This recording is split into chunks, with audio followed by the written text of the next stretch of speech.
Trish Toby with WARC reporting to you live from Westchester, New York, where there appears to be some sort of mutant menace on the loose.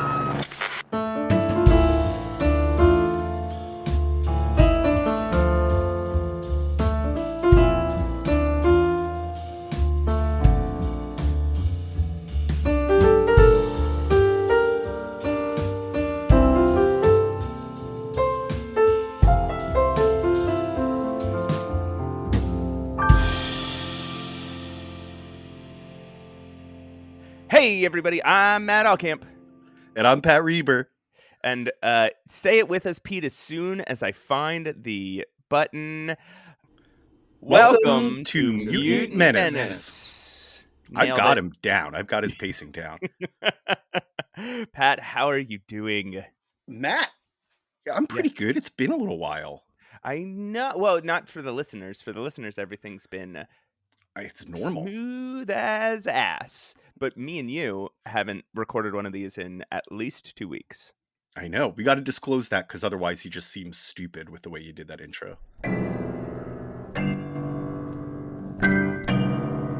All right. Jumping right into it, folks. It is Saturday morning. We got to get this thing done. Let's get right into Pat's email corner because of the delay. We actually do have quite a few emails to read. I'm gonna skim through a few. We're gonna start though with the listener favorite, Email Michael. Email Michael. He says, "Hey Pat, tell Matt that since it seems like so many others are suggesting casting choices for Wolverine and Nightcrawler, I might as well too. I've never been clear on how old Wolverine is supposed to look, but I figure at least his early 30s, so the actor should probably be about that old so they can be in a few sequels. Okay. They also need a lot of experience in films and TV, as well as enough raw charisma and range to show all the various emotions required for that role. For those reasons, I suggest the 32-year-old Ariana Grande as the best possible choice to play Wolverine." Very good. For right. Nightcrawler, you need someone who can be comedic but also experienced in action films, so I suggest Liam Neeson, who's proven himself in both, though he might have trouble with the German accent. Liam Neeson has trouble with his own accent. This guy tries accents constantly and never gets it right. I will say Ariana Grande. She's 32 now, more like Ariana Venti. Oh my God, Matt, that's brilliant. All right, my joke pales in comparison. As coffee gets older, it gets bigger. It's apparently the world that I've set up. Email Michael goes on, Pat also mentioned Rolly droids from Phantom Menace and wasn't sure what they were called. My best guess is that he meant droidecas or destroyer droids. It is destroyer droids. Yeah. He says, before you say you didn't click on the link, I know. Lastly, Pat brought up I actually clicked on the link this time.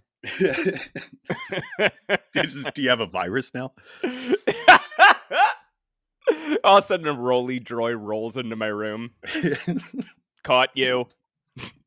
Lastly, Pat brought up wanting a no prize for pointing out that Storm could use her powers in outer space. I would like to propose a possible explanation. Storm's powers have simply increased since the last time she was in space and have grown from can manipulate the weather in Earth's atmosphere to can do literally anything she wants at all with no limits. If you don't like that explanation, and you shouldn't, then yes, Pat gets a no prize. Your call. Email Michael has gotten so good at this dry delivery of like he's explaining something and then says the most. Yeah, he's burning us left and right. Yeah, and leaving us with a smile on our faces. We're thanking him for it. Good work, Email Michael. I do want to clarify, whenever I say give me a no prize, I really am challenging you to explain it for me. So if you've got an explanation here, her powers have evolved, then I don't get that no prize, and that's fine. I can live with that because now I have peace of mind. Now you got and you got roasted a little bit, which you also love. All right, we got to keep moving. Up next is Simon from Hell. Simon from Hell. I love Simon from Hell. Email subject line Super Matt. He says, okay, you recently expressed, jokingly or not, the desire to be represented as superheroes. I'm sure we did. It sounds like something I say a lot. They wouldn't make this up from nowhere, but I cannot remember doing this. Well, here's Matt wearing a costume of my design. I couldn't really decide on a set of powers, though, so that could be added if you give me ideas. Not that I am a portrait artist, so the likeness may be way off, plus I didn't get good reference material. Hope you still like it. He's making excuses, as all good artists do, for his good art. I think he really nails your likeness here, Matt. I think he does good. Like a lot of people lately, my blonde hair has become more brown in people's eyes. Yeah. I think when you see pictures of me, or video of me, the blondness doesn't quite, because you need it to catch the light. It depends on the lighting. Yeah. But I also think it's clear if you looked at this, you'd be like, this is a person who has kind of blonde hair. You know what else he gets slightly wrong here? He draws you with a 4-pack, and you have more of a 6-pack. Pretty tight. I like. Okay, so he's got my my Roman nose. Also looks like a little ski slope. He's got it. He's got the shape of your hair just right. Yeah, depending on the time of year, and I like the kind of like androgynous uniform, right? Like up top, it's got real like male superhero energy, but then I've got like a Mystique's guy style skirt. Yeah, whooshy cape and kind of a skirt, and it's sort of like, I don't think I dress very androgynous, but I do dress kind of dandy-ish sometimes. And so I think like this. I think this falls under that realm. Yeah. Also, the cape is like, it drapes over one shoulder and it only goes down to your waist, so it's got this very like almost regal look to it. Which I'm not sure that I'm not sure regal really suits me. What are my powers here, do you think? He doesn't know. I mean, if you're if you're a listener to Save Your Game, like I run fast. And these aren't powers. This is just me as a human. Like I run really fast. And you know this because you've been my friend for a long time. I jump super high. I'm incredibly physically strong.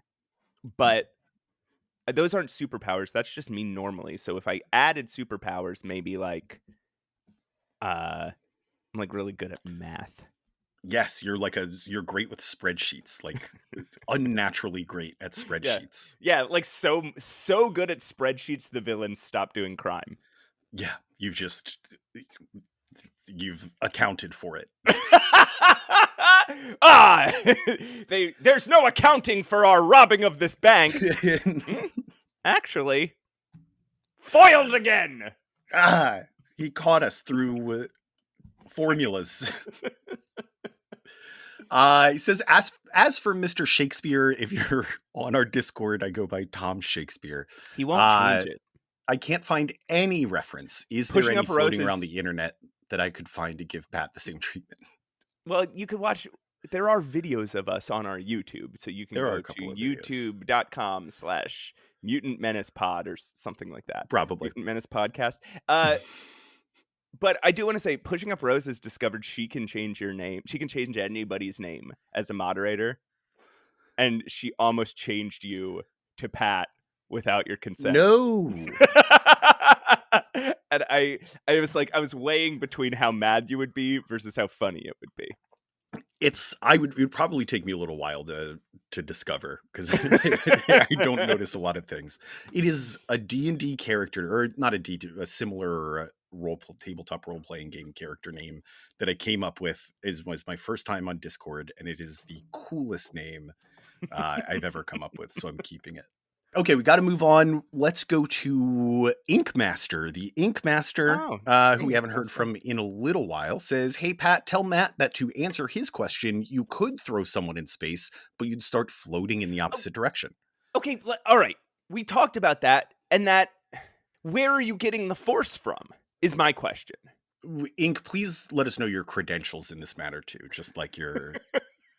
I'm pretty sure we asked for a physics expert, so I'm sure you are, but let us know. You could just show us your math. I'm really good at math now. Or I guess the problem we're having is, where do you get the force, the leverage to push somebody back? Because I said a body could be strong enough, could have the muscular power to going in one direction in the void of space, use their muscles to push an object in the other direction.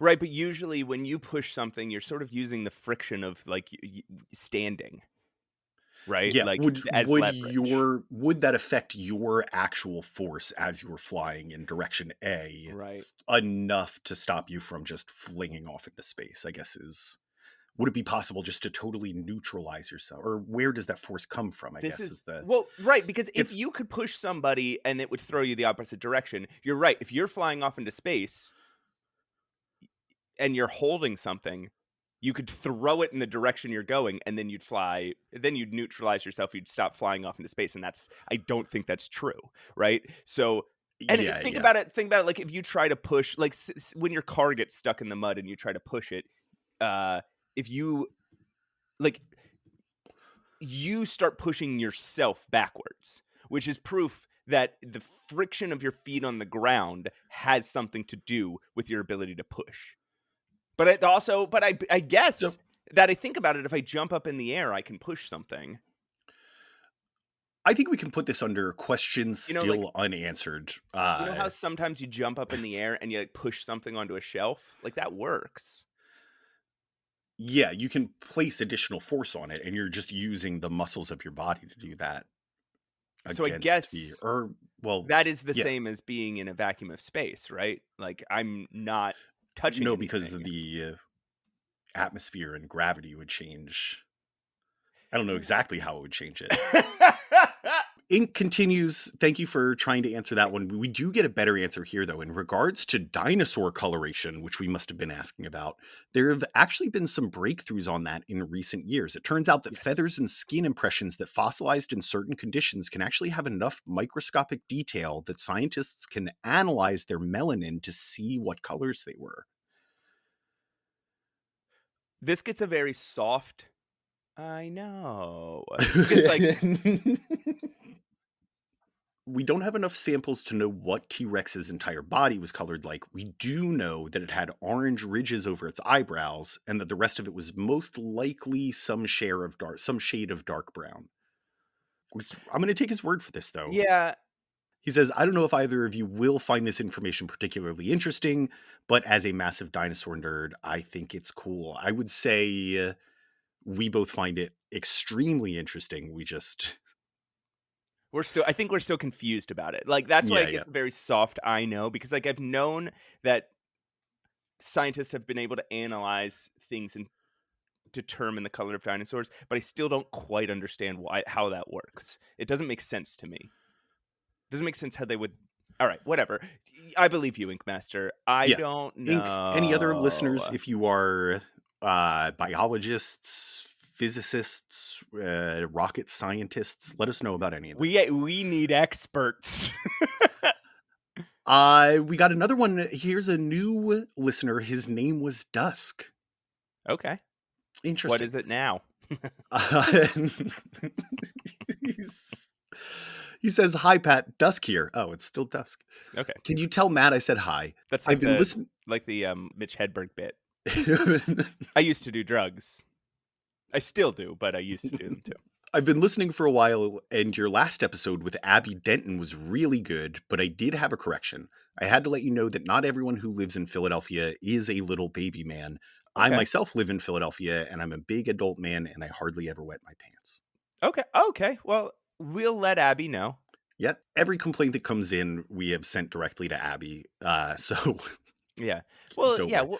I'm just kidding. We'll We've pass actually it gotten along. a lot of very good, People people love Abby Denton. People loved and Abby Denton on the are show, demanding and her return. we loved Abby Denton on the show. All right, one last email to cover here, Matt, from a new Another writer inner listener. Listener Alex says, There's got to be a better word for that. no, I'm pretty sure there's not. Yeah. Hey guys, really They gotta enjoy the invent it. podcast. He's ignoring formatting rules, but he's a first timer, so we're gonna let it pass. Okay. I was wondering if you were going to cover New Mutants and X Factor when you reach the point those books start. Alex, absolutely. Of course. Yes. Yeah. We're gonna cover it all, man. Everything but Deadpool. We're gonna cover all of it. And I think like we'll probably also cover a little bit of Deadpool, but we're not gonna fucking read. We're Deadpool. not going to follow his full arc. Yeah. No. No, we're gonna be reading even all that weird, shitty Wolverine stuff that happens in the 90s and 2000s. We're gonna read so much X-Men. In case this hasn't become clear to listeners, I have done a lot of this ahead of time. I have been doing my own personal chronological X-Men read for about a year and a half now, 2 years, and 10 a decade, I think. That's not true. Your entire life? No, I've been reading X-Men my whole life, but I've been reading this same way that me and you are for some time, and I have cast such a broad net that I like read Cloak and Dagger and Power Pack and Alpha Flight, and because of that knowledge, I can bring that to this podcast and say, Pat, we don't need to read Cloak and Dagger. We don't need to read Power Pack. We do need to read at least like the first 30 or 40 issues of Alpha Flight. Right. And the entirety of Champions. So that's another thing, is that me and you sometimes spin each other up about what we need to read. And like we decided we needed to read Champions, which we really, really didn't. But New Mutants will absolutely... I've got sinus issues, so mutant is the hardest word to say for me right now. New Mutants will absolutely be covered, I believe, next week. What? And that's it. We'll leave you on that. Cliff, will it? Won't it? Next week be? We'll find out. But for now, Matt. Yeah. I gotta ask. I can't. Have you done anything X-Men related this week? Oh, well, I did actually, Patrick. You know what I did? You know how the X-Men sometimes travel? Yes. I traveled. Yo. I went to London. I spent about 9 days there. I was going to Adventure X, which is an adventure game convention in London. And it's really fun. It's really great. I'll talk about that elsewhere. But what I'll talk about here is, you know how when the X-Men travel someplace else, disaster always occurs. Yes. Right? Follows them. They can never enjoy a vacation. Yeah. Except for when they do. They try to get a vacation in, and every single time disaster occurs. Well, for me, that didn't happen. But I thought, okay, here's a couple brushes with disaster. When I got there, my plane got in at 6:30 a.m., but my hotel didn't open till 3.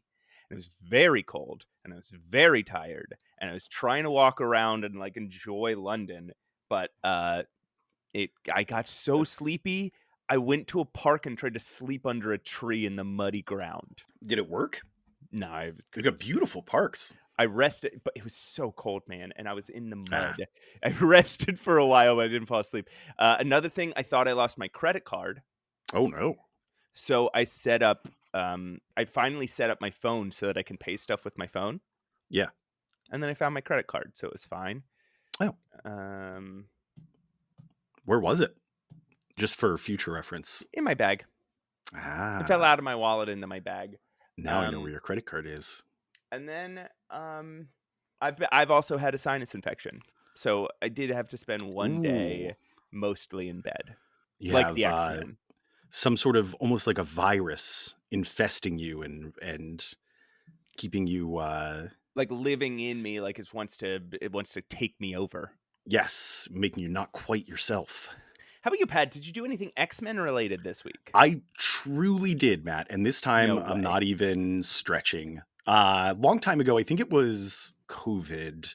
I picked up, it's called The Guide to Exceptional Baking.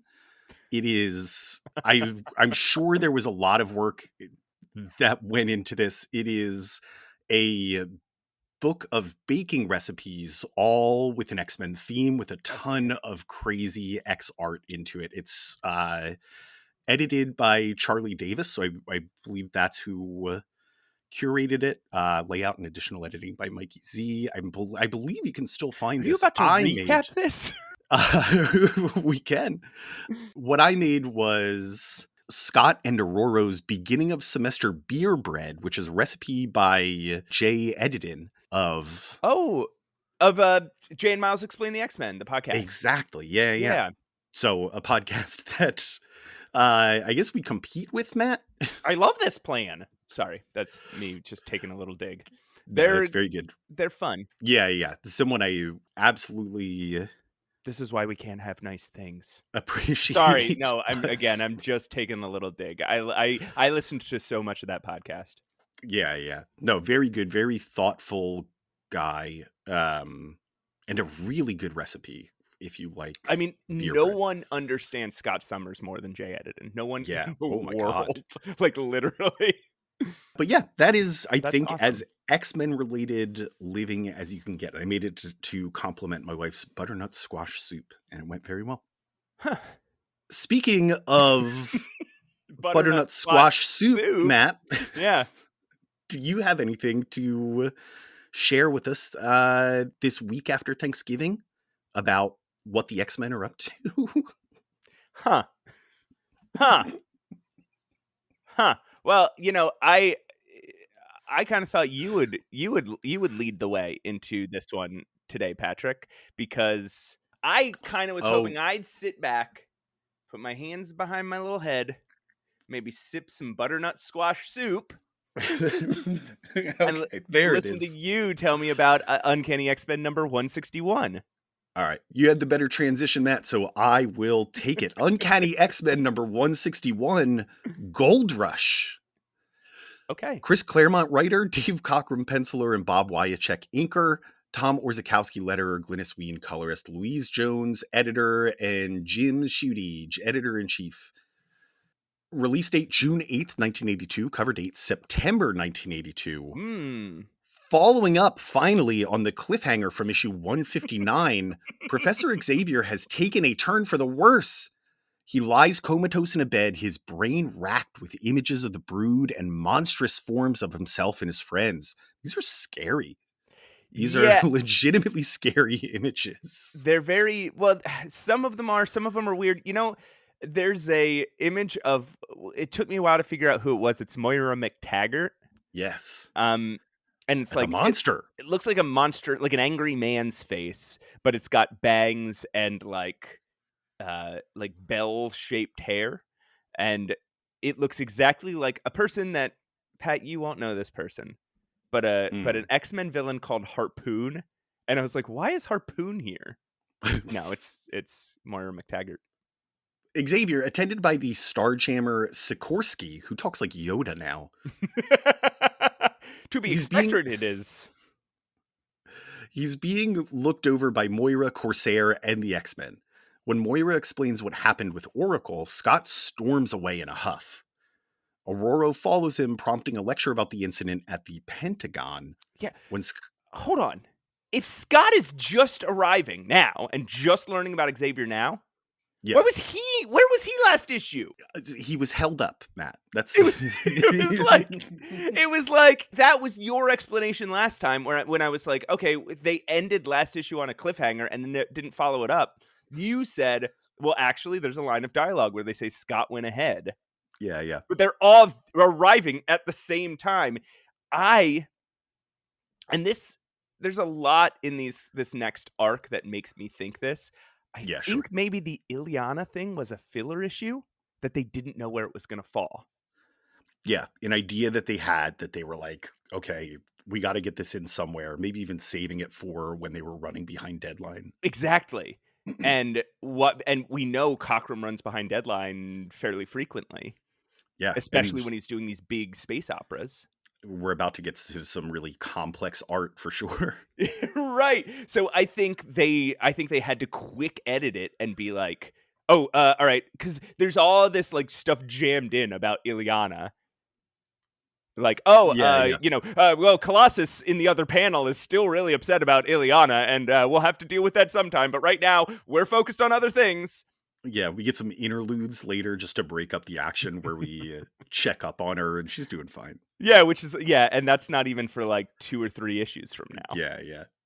Logan also has some interesting thoughts. I just love the idea that Scott is going through it, and mainly because Professor X is a leader to him, right? He's a father figure to him, and seems beyond saving. And Wolverine trying to help Kitty understand his complex feelings is just like, hey, if he was better at sharing his feelings, he wouldn't be storming off in a huff right now. Like, this is just what men go through before they understand, until they ever understand how to be better at sharing their feelings. It's very cute. Wolverine knows, man. He gets it. He's got it. He's a woke king. When Scott suggests that he should take back over as leader in this spat with Aurora begins to leave, and Scott breaks down. He apologizes and explains how much Xavier means to him, how his experiences with the orphanage and Jean still torture him, and finally asks her for her help. So this turns out well, but there's something funny about the fact that Corsair tries to follow Scott, and Storm's like, hey, hold on. I'm the one who is better suited for this. I'll handle this. I can understand Scott a little better than you. I'm his friend. So she follows him, and like, knowing he's lashing out, like, that's why she told Corsair not to follow him. Like, he's lashing out. He needs somebody who can be patient and understanding. And the moment she gets there, he lashes out, and she's like, fine, whatever, and storms away. Well, he honestly, he went for her throat. Like, that was, I think it's two things. Number one, Storm knows how to handle somebody throwing a tantrum, which is, you don't give them the attention that they're looking for. But at the same time, that is, Scott knows how vulnerable she feels as a leader because he's been in this position, and she knows that he's leveraging that against her, which is, there's no way forward in that conversation. And he loves Xavier. Oh my God. Scott and Xavier sitting in a tree. Sitting in a tree, being father and son to one another. Yeah, it's touching. It is. I'm sorry. I'm sorry. No one deserved that. Meanwhile, as Lilandra cries over Xavier's body, his mind flashes back to Israel 20 years ago. I'm sorry to interrupt again, but do you remember in our Pokemon podcast, I think it was the first Pokemon movie, where Ash Ketchum fucking dies. Literally dies, and he's a corpse on the ground. Yes. And Pikachu cries on him. And he comes back to life. And if Scott could cope with his feelings and cry a little bit over Xavier's body, who knows what would happen? Because they kind of pull something like that here, where her tears drip onto Xavier, and it puts him into this flashback we're about to talk about. But it made me think about Pikachu's tears bringing Ash Ketchum back to life.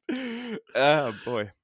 Okay, 20 years ago, Xavier had come straight from murking the Shadow King to visit his pal Daniel Shamron and help him care for survivors of the Holocaust recovering from psychological trauma.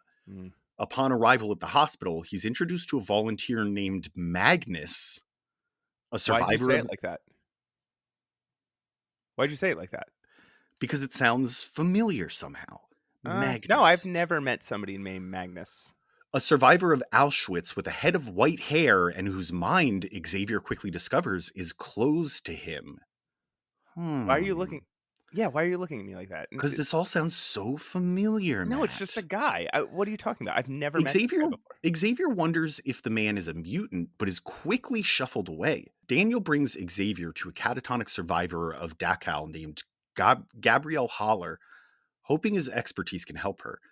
Xavier sits across from her and tries to psychically probe her mind, but instantly hits a wall. Monsters spring from the wall, and as he fights them, Xavier relives her trauma and her abuse until Gabrielle suddenly springs from her chair, crying and calling out for her parents. Daniel and Magnus are shocked, and Xavier waves off their questions, though he's puzzled by the last image in her mind of a magic wand transforming Gabrielle into gold. What? Why does everybody always... I mean, sometimes people question it, but then people accept, oh, he's so good at psychology, he can just stare at somebody and suddenly, like, this is not the first time this has happened in our read, right? This reminds me a lot of the very first Sentinels appearance Okay. where Xavier is examining the scene to see how where the Sentinels might have gone, and he's just psychically, at this time he could psychically probe machines, so he's just staring at the dead Sentinel on the ground when the cops eventually come in and are like, hey dude, we gave you You can't permission to just- explore a crime scene, you have to do something, you can't just stare. sit here and stare. And then next thing they know, he's commanding a fleet of police helicopters. While all this happens, a shadowy figure in the hall watches Haller's awakening and runs off to tell his master. Gabrielle, no. Over the next few weeks, Gabrielle, whose mind is still stuck in childhood, begins to learn about adult life as she tours Israel with Xavier and Magnus. Yeah, her mind is still stuck in childhood. Let's remember that. She's a child right now, mentally.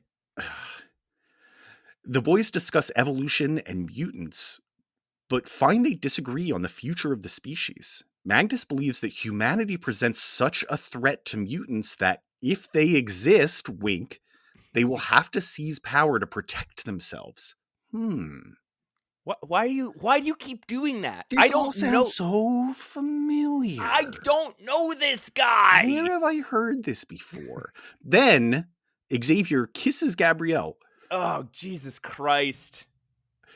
Despite accurately describing the phenomenon of transference and how Gabby thinks she loves Xavier but doesn't really, and how he shouldn't kiss her, he does it anyway. Jesus fucking Christ, dude. We know that he doesn't draw those lines.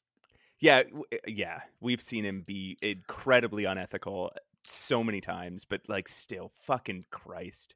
Thankfully, they're interrupted when a big explosion throws them to the ground. Okay, I want to talk about it a little more actually, because you know what he does? He does that thing that fucking people do when they're doing something horrible, where he starts justifying it to himself by like the thing he says. He's like, well, it's not hurting her, which it probably fucking would, but it's not hurting her, and it's not hurting me. And so if it's just bringing everybody happiness, then what's the problem? It's like, you're deciding that, man. You're deciding that it's doing her no harm and bringing her happiness. Even though you know that you're... You can argue that, like, she has learned about adulthood to the degree that she's maybe caught up when this actually happens, but it's a unspecified amount of time and education that passes, right? But and even still, she's his patient. Yeah, he's basically her warden right now. Not okay. Not okay! Jesus fucking Christ, Xavier.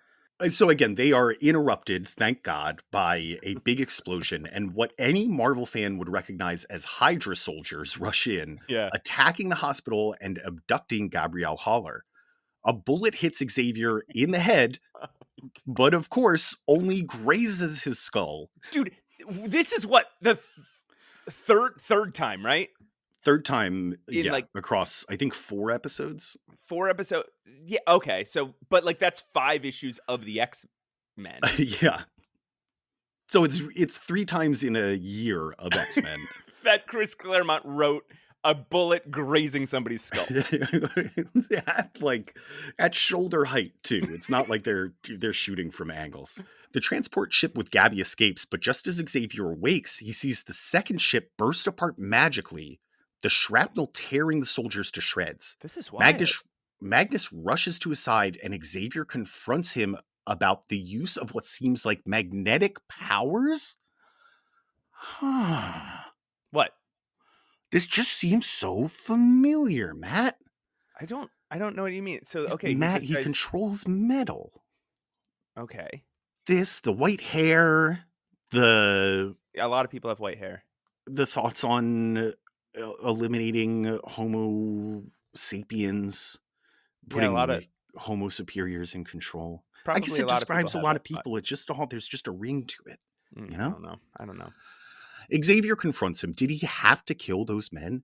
Of course he did, he responds, but no time for that now. They have to rescue Gabrielle. We cut to 2 days later at some military camp in Kenya where Hydra is camping out next to a pretty waterfall. Yeah. Their leader, Baron von Strucker is informed of some special cave they found with directions from Gabby. Xavier and Magnus, who are undercover as Hydra soldiers, follow them to the cave where there's a bunch of gold bars that Hitler stowed away there, I guess. Okay, all right, sure. Apparently, Hitler also used some weird torture techniques to hide the map to the cave deep in Gabrielle's psyche or something. What? Anyway, the boys rescue Gabrielle and confess that they know about each other's mutant powers while they use them to take out a bunch of soldiers. Magnus fights Strucker one-on-one, crushing the weird power gauntlet on his hand. I think you called it Satan's gauntlet. Yeah, he's like, you can't escape the power of Satan's gauntlet. And then Magnus is just like, yeah, I can. He then creates a tunnel out of the cave, levitates Xavier and Gabby to the surface, steals all the gold for himself, and collapses the cave on Strucker and his men. He gives Xavier a lecture about how it's folly to trust the goodness of man and how Homo Superior will one day rule the earth. Again, strikingly familiar. Okay. Then he flies off with all the gold, but no time for that now. Gabby wakes up, and in turn, Xavier wakes up in the now time, and all the X-Men celebrate. Oh, it's back to... Oh, okay. Yeah, so we her flash tears back to the did present. wake him up. Yes, so her tears did wake him up. She does have Pikachu tears. Lilandra has Pikachu tears. The Holocaust survivor. Cut to space, where the Shi'ar are holding a big banquet. Yay. The X-Men and Starjammers are invited, but Corsair turns the invitation down. He likes Lilandra, but still hates the Shi'ar. So the X-Men, minus Xavier, but plus Carol Danvers, go by themselves, dressed in crazy costumes. Wolverine looks like Evil Knievel. He really does. There's Dave Cockrum. One thing that I'm noticing in this run of his is he loves just putting them in street clothes and then putting them in like fancy ball gowns and stuff. He's a fashion designer at heart. Fashionista. Lilandra begins giving a speech, but suddenly freezes, catatonic. The X-Men leap up to help her, but are interrupted by Deathbird, who claims to be the new Shi'ar Empress. The X-Men try to attack, but are knocked unconscious by a bomb. What? There was a bomb there the whole time. God. Wow. What, was it in the turkey? As the issue ends, their bodies are set upon by a squad of Brood, determined to use them as hosts for the mother of us all. To be continued. Okay, now that the issue's over, what were you talking about? I think that was Magneto, Matt. Oh, yeah, it was. But what are you... why have you been... That's confusing, though, because I feel like they did not know each other when they met. When they met under the sea, when their astral forms... When their astral forms met cross paths. Under the sea, both trying to find Submariner at the exact same time because they both had the same idea randomly. And they were like, I meet you for the first time. I don't know if they said that, but still, like, they did not seem to know each other. They didn't seem to, but maybe they were just acting casual. Like, I'm sure a lot has happened between those 2 points where probably they were like, it's best if I just don't acknowledge. Like a lover. Hello, sir. Like a past lover who you meet when you're with like a new person, and like, all right, that lover is like somebody who you've known this whole time. You'll be like, hey, how's it going? Like they're a friend. But if that lover is somebody who you haven't talked to in fucking 10 years, you're gonna be like, hi, yeah, I'd like I'd like a milkshake. Yes, exactly. Yeah. You in this scenario, you came out on top, buddy. I have good news and bad news about this issue, I think. Okay. Bad news. This is a terrible conclusion to the cliffhanger they left us on. He just wakes up. Yeah. What was going on there? Yeah. Good news.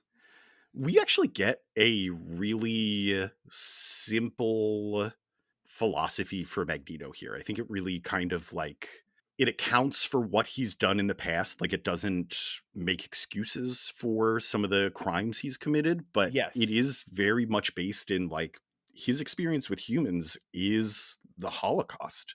Mm-hmm. And as a result, he doesn't believe that they are responsible enough to be in control.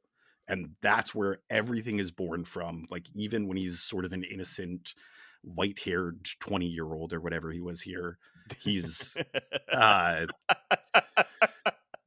he still fully believes, like, it was in a much more pure form here, I guess. Like, humans just aren't meant to be in control. Homo sapiens are done being in charge. And I mean, like, it's not he survives the Holocaust, and then he starts working at a hospital for survivors, and some Nazis bomb that too. Like, Yeah. he Yo, and he was driven out of like a small village for, I guess, him being Jewish and his wife being Romani, right? So yeah, like, yeah. I mean, he's just time after time after time experiencing the worst of humanity and the deepest prejudice being deadly. Yeah. It's surprisingly simple. It comes from a genuine place, it seems like, which is And even with all that, he doesn't lash out until he starts to become afraid of like the nuclear holocaust. yeah, yeah. Also, Um, Hydra are legit, like, Nazis here. They are yes. not fucking around with that compared. Like, it gets Yeah. softened as time goes on a whole lot, and Hydra's just like they're like an AIM, right? Yeah. They're generic uh bunch of goons, but this comic remembers that they were straight up Nazis, and they have not Exactly. faltered from that. Yeah, yeah, yeah. Also, so fucking funny that their explanation for how Magneto buys so many bases is that he once stole all of Hitler's All of Hitler's gold. gold. It's great. Okay. Magneto Yeah, owns sure. all of Hitler's gold, and then he bought like an island and a volcano. Built a lab on an asteroid. Good for him. Oh man! All right, Pat. I want to tell you something. Yeah, what is it? It's a little story that I've been thinking about. It's called Uncanny X-Men 162. Ooh. Beyond the Farthest Star. Oh. Chris Claremont writer, Bob Wyacek inks, and Dave Cockrum pencils has switched them.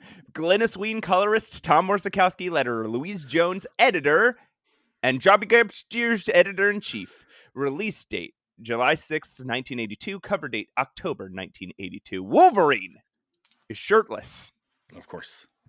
running through an alien jungle as he narrates the scene. He narrates the scene, Matt. Dude, we'll get all right. I'll explain in a little bit. He's escaped, but something's wrong with his body, and he's overwhelmed by his enhanced senses. There's more than just brood on this planet, and all of it is just as dangerous. He dodges attacks from flora and fauna alike until he finally succumbs to a spray of hallucinogenic pollen from a vine shooting up from the ground. Fucking killer opening. Ooh. He goes, really, yeah. We're completely lost. We have no idea what the fuck is happening. What? They were just in space fighting Deathbird.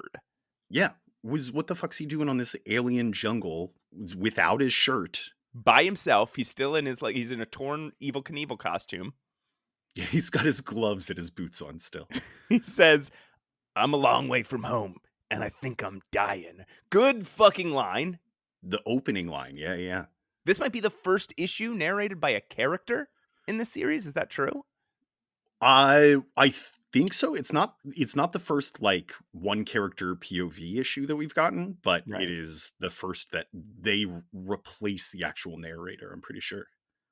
And like, we're already getting this. He's fighting a battle with the planet, man versus nature, and he's fighting a battle with something inside himself, man versus self. He's fighting inside and outside. Yes. What the fuck? What is fighting at that point, right? You know what I mean? Yeah. That's so cool.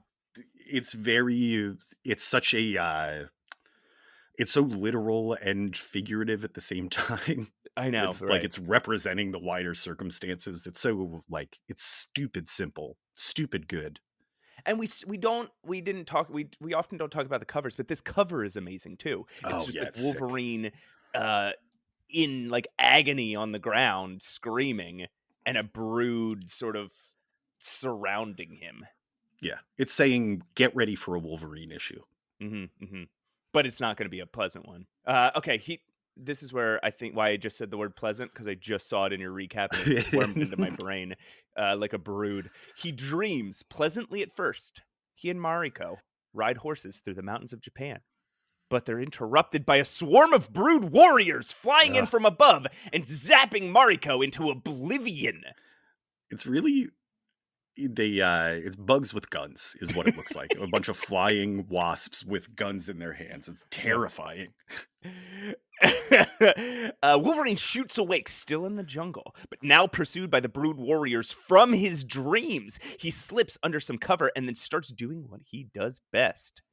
Stabbing and slicing through the swarm, holding his own against an army, noting along the way that their guns are only set to stun. Matt, this is where we've gotten a lot of best at what he does. This is the first that we actually get. I'm the best at what I do, but what I do isn't very nice. Yeah. He finally said the thing. There's a lot of fucking like really cool lines here. Yes. He's describing the brood and how like their stingers are full of venom and they have these grasping tentacles. They're super strong. Their hides are like steel, Like and plate they armor, yeah. And he says no deadlier beings exist in the universe. And then there's a page of like then it pauses. Action. And there's an action page where he is tearing through them, and it says, "Set maybe me." So fucking good. I love Wolverine. Goosebumps. I love Wolverine. There's a reason he became this popular. Like he did become overexposed and whatever, but fuck, he's so good. Yeah. It's because of these moments. Yeah. All right. Suddenly, the ground gives way underneath Wolverine. He falls several stories onto a spider web. All right, you could have been more creative than that. The impact of that and a stun bolt knocking him back into dreamland. The brood, notably, are not willing to follow him. It's fucked up. This is a planet that is so scary, the brood won't even, won't pursue him beyond a certain point. Yeah. And Wolverine is surviving not only that, but the brood also. Yeah. He is the toughest being in the universe at this moment, right? All right. And it's not unearned, right? He's struggling. He's suffering. Like, this is one of the problems with Wolverine later, is he's the toughest thing on Earth and he doesn't care. Yeah. Nothing. He's unbothered. In his lane. This thriving. is Chris Claremont saying, this is the toughest guy in the universe. And this is how hard it is to be that guy. Yeah. They go into pretty good detail about his healing factor too. I think they attribute his heightened senses to his healing factor. Yeah. I think the reason they're focusing on his healing factor is also it's important. It's another one of these Claremont playing a step ahead for us. Yeah. He's and reminding us of how strong Wolverine's healing factor is, and he's doing it for a reason. Yeah. When he comes to, Wolverine takes note of his surroundings. In a stunning 2-page spread, we see him as a speck on the landscape of a space whale's collapsed corpse. The skeleton extends over the horizon and the ribcage pierces the breathable atmosphere. This was a former brood warship, left to rot and be eaten by scavengers. Holy shit, man. They do this thing where they show Wolverine in the spiderweb, and he's small in the spiderweb. And then they pull out and they show the spiderweb small in a cavern. And then he does a little arrow indicator to show you where on this full page spread that. And again, in that second thing where you see the spiderweb small, you can't even see Wolverine, right? He's not even a dot on that. That's how far he's pulled out. And then he pulls out again, and you can't even see the cavern. It's so small on the landscape. There's what do they call it? Like a map insert, the magnified version of a map to see just the area that Wolverine's in. And It's it is really the sense of scale is like it's working. It's a zoomed out magnified spot is a zoomed out zoomed out image of an image where Wolverine is still already a Still speck. just tiny, So yeah. it's like they're showing you this is how much of this landscape that Wolverine is barely surviving in he has to cover if he wants to save his friends. Yeah. We get it. When those scavengers show up for him, though, he decides it's time to move, but is suddenly stricken with a painful vision of how he got there. After Deathbird took them all out, Wolverine woke up seeing himself surrounded by Brood and the rest of the X-Men standing beside him, but completely unbothered by what was going on around them. Ugh.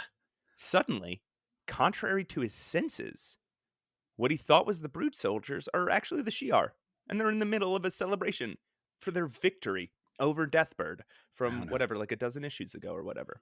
Logan tries to convince everyone that everything is wrong, but no one believes him. Carol is carried off by 2 Shi'ar warriors for examination, only those warriors turn back into flying Brood right in front of his eyes. This is legitimately terrifying here, where, like, Wolverine is sometimes seeing the Brood, like he's going back and forth and he's kind of internally struggling. He's trusting his senses, but still can't quite fight against it. We already know there's a psychic element to the Brood's attack here. The rest of the X-Men are smiling, like they're grinning, they're having a great time, and Wolverine just can't understand why no one else can figure it out. And it's really like you get this sense of panic from Wolverine. And I don't know, reading this, I was getting tense about this. It's really well done. Yeah. So Kitty is being honored by a strange figure standing next to Lilandra, and suddenly starts losing her mind until she screams herself unconscious. Wolverine then does the same thing. Despite his best instincts, he can't seem to fight this. Again, in front of his eyes, this strange figure transforms into a hulking Brood who pierces him through the chest with a sharp tongue. Ugh. Wolverine wakes back up, fights off the scavengers that are slightly closer now, and then moves on to reflect on how awful he feels. He wasn't that badly hurt, and he heals real fast, but for some reason, he's in incredible pain. He considers just giving up and dying. He passes out again, and we get one more piece of the story through his dreams. He wakes up in the dream and recalls pleading with Storm to believe him that they are being deceived, but to no avail. All she can see is a pleasant stay as honored guests of the Shi'ar. Logan decides he'll have to take care of this alone. He says goodbye to Kitty, but as he does so, sees a vision in the dream of himself stabbing her and watching and putting her out of her misery. He sneaks off to find a Brood lab where we watch Fang. Yeah, what? He's back. He got his costume back. Yay. All right. Oh, Fang's back, everybody. This is going to be so great. We're going to have Fang and Wolverine teaming up. Okay, we watch Fang slowly and painfully transformed into a Brood. Yeah, it's gross. The embryo of an egg was implanted into him by the Queen Mother, and it takes over his body and his whole being. Wolverine realizes what's happened. He and the rest of the X-Men have been implanted with these same Brood eggs. Ugh. He wakes up just in time to see the transformed Fang finding him. He leaps into action, but instead of killing him, he demands that Brood Fang flies him over to the rest of the hive. He's ready to take them all out. But a sudden, unexplained pain takes over his body mid-flight, and he's at the Brood's mercy by the time they arrive back at the hive. Or is he? Wolverine takes out the whole squad himself. They're like, "We're gonna kill you, Wolverine!" And there's a caption says, "They do their best. I do better." It's so good. It's very good. But victory starts slipping out of his hands when his own transformation begins. The metamorphosis is halted by his adamantium skeleton, which can't be molded so easily. Logan's will grasps onto this chance and uses it to fully fight off the embryo, trying to take over his body. He feels it die inside of him, giving credit to his mutant immune system. His skin is transformed, though. He's taken on the armored exoskeleton of the Brood in his otherwise normal shape. This is For what it's worth, in the next 5-6 issues, this is only acknowledged once by Cyclops. The rest of it is just artist interpretation. And then it just kind of wears off as soon as the artists change. Yeah. Which I'm sure they meant for it to wear off eventually anyway, but still, it's like the artist change and it's gone. Also, when he wakes up, it's like sunrise, another night has passed, and then it cuts to Wolverine and it's like, "You lose, Queenie. I'm alive. Your kid isn't."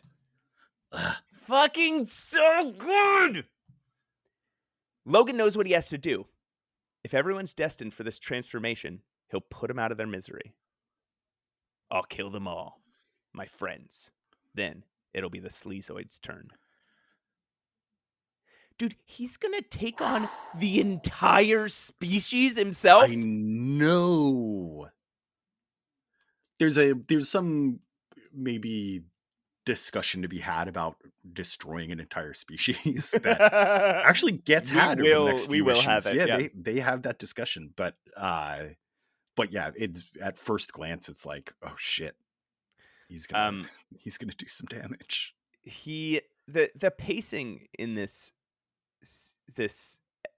fucking issue is god tier. It's perfect. So good. Yeah.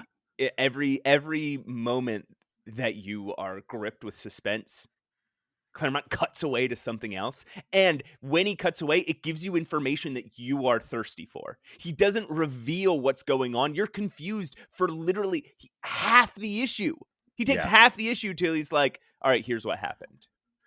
And then it's horrific when you find out what happened. Yeah. It's like, that is the big reveal. Every X-Man is now infected with this fucking embryo. Right. Ugh. Pat, is this the best issue of X-Men so far? It really might be. It's so high up there. It was pretty unbelievable. It was engaging. It's a lot of action. It is a lot of really excitingly communicated exposition. A lot of show don't tell, even though there are like Roy Thomas levels of words per page in this. But it's the first time I'm reading an issue and there's nothing that I'm like, this part was stupid, or this line was stupid. Yeah, it's like every line, every moment, I'm like, this rules. Yes. Some other lines that we skipped is so after he's stuck to the spider web and he passes out and he wakes up and he's like, I survived. Hooray for me. It's so funny. That's a funny line. Good. Another point, this made me laugh. He calls it his Berzerker mood instead of his Berserker. Yeah. I'm just in a mood. Yeah. It makes me wonder if there's is that a step down from Berserker Rage?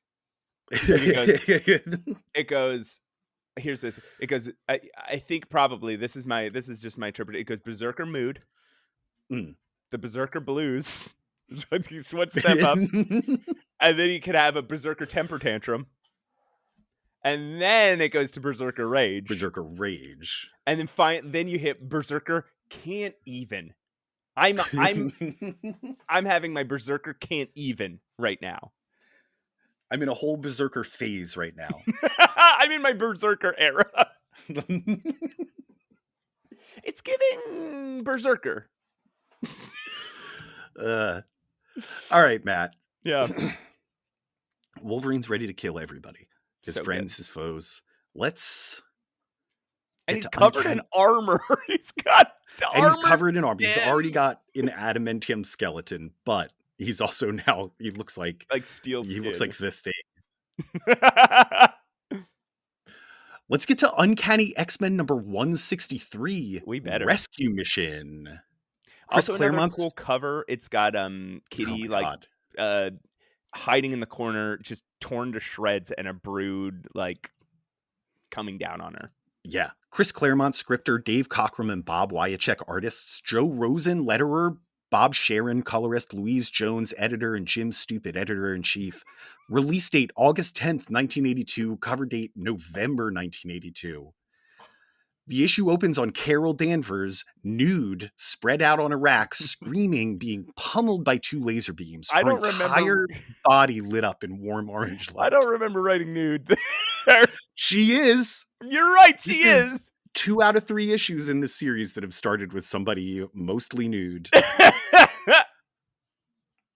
The Brood find themselves confused by her physiology. Not entirely human, but not mutant. Her body can be transformed into a Brood host, but her mind remains aware and independent. This is like, it's very confusing to, I had to recap this one, and it was very, very confusing to figure out what was happening here, because you see her change into a Brood, and then they cut away, and then they talk about how like they can change her into a Brood, but and then the next time you see her, she's just a human. It's really confusing. Yeah, they're kind of changing her back and forth while Wolverine figures out what's going on here. It's odd, but I also, guess, but we don't see them change her back. It's like it's a little, yeah. What we're establishing here is they're messing with her, and she's still got full control of her mind. She's apparently, despite not having power, incredibly powerful. Yeah. When one of the Brood techs wanders off to get some weird drinks, we see Wolverine in the doorway stalking the alien. He tracked Carol's scent to these labs and quickly picks off the tech and chucks him through the window of the lab. His body is scaled, still somewhere between himself and a Brood, but he's fierce as ever, tearing through the scholars in the lab. He reminisces about his past with Carol and when he rescued her from KGB as a part of the Canadian Secret Service, defying orders. Is that the first time we found out about this? Or did they talk about that before? I hadn't heard about this before. I wasn't sure if it happened in like a different comic somewhere. Maybe like well, if it had been, Wolverine would have been in that comic and we would have read it, right? So sounds like, right. What? I don't know. I don't remember it.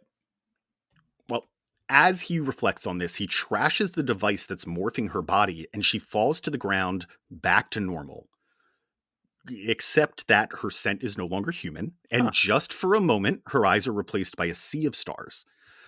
She describes herself as unexpectedly bursting with energy. But, as the badasses they are, they pull themselves together. Carol grabs a Brood weapon, and the two push deeper into the complex. Yeah. Wolverine does, so he's looking at the machine that Carol Danvers is trapped in, and he's like, this organic alien tech doodad is too complicated for me. Let me just take a whack at it, and slices it open. This is how my dad fixed the VCR when we were kids. If something was going wrong, he would just punch it, and then it would start working. It works. It's a manly man's way of doing things. You know, that worked for VCRs because almost always what was wrong with the VCR, something got stuck in it. Yeah. But I don't think it works for other stuff. It works for this tech. Works for organic space tech. I guess so. But maybe stuff gets stuck in it a lot. Like our organic tech. I get stuck in my body all the time.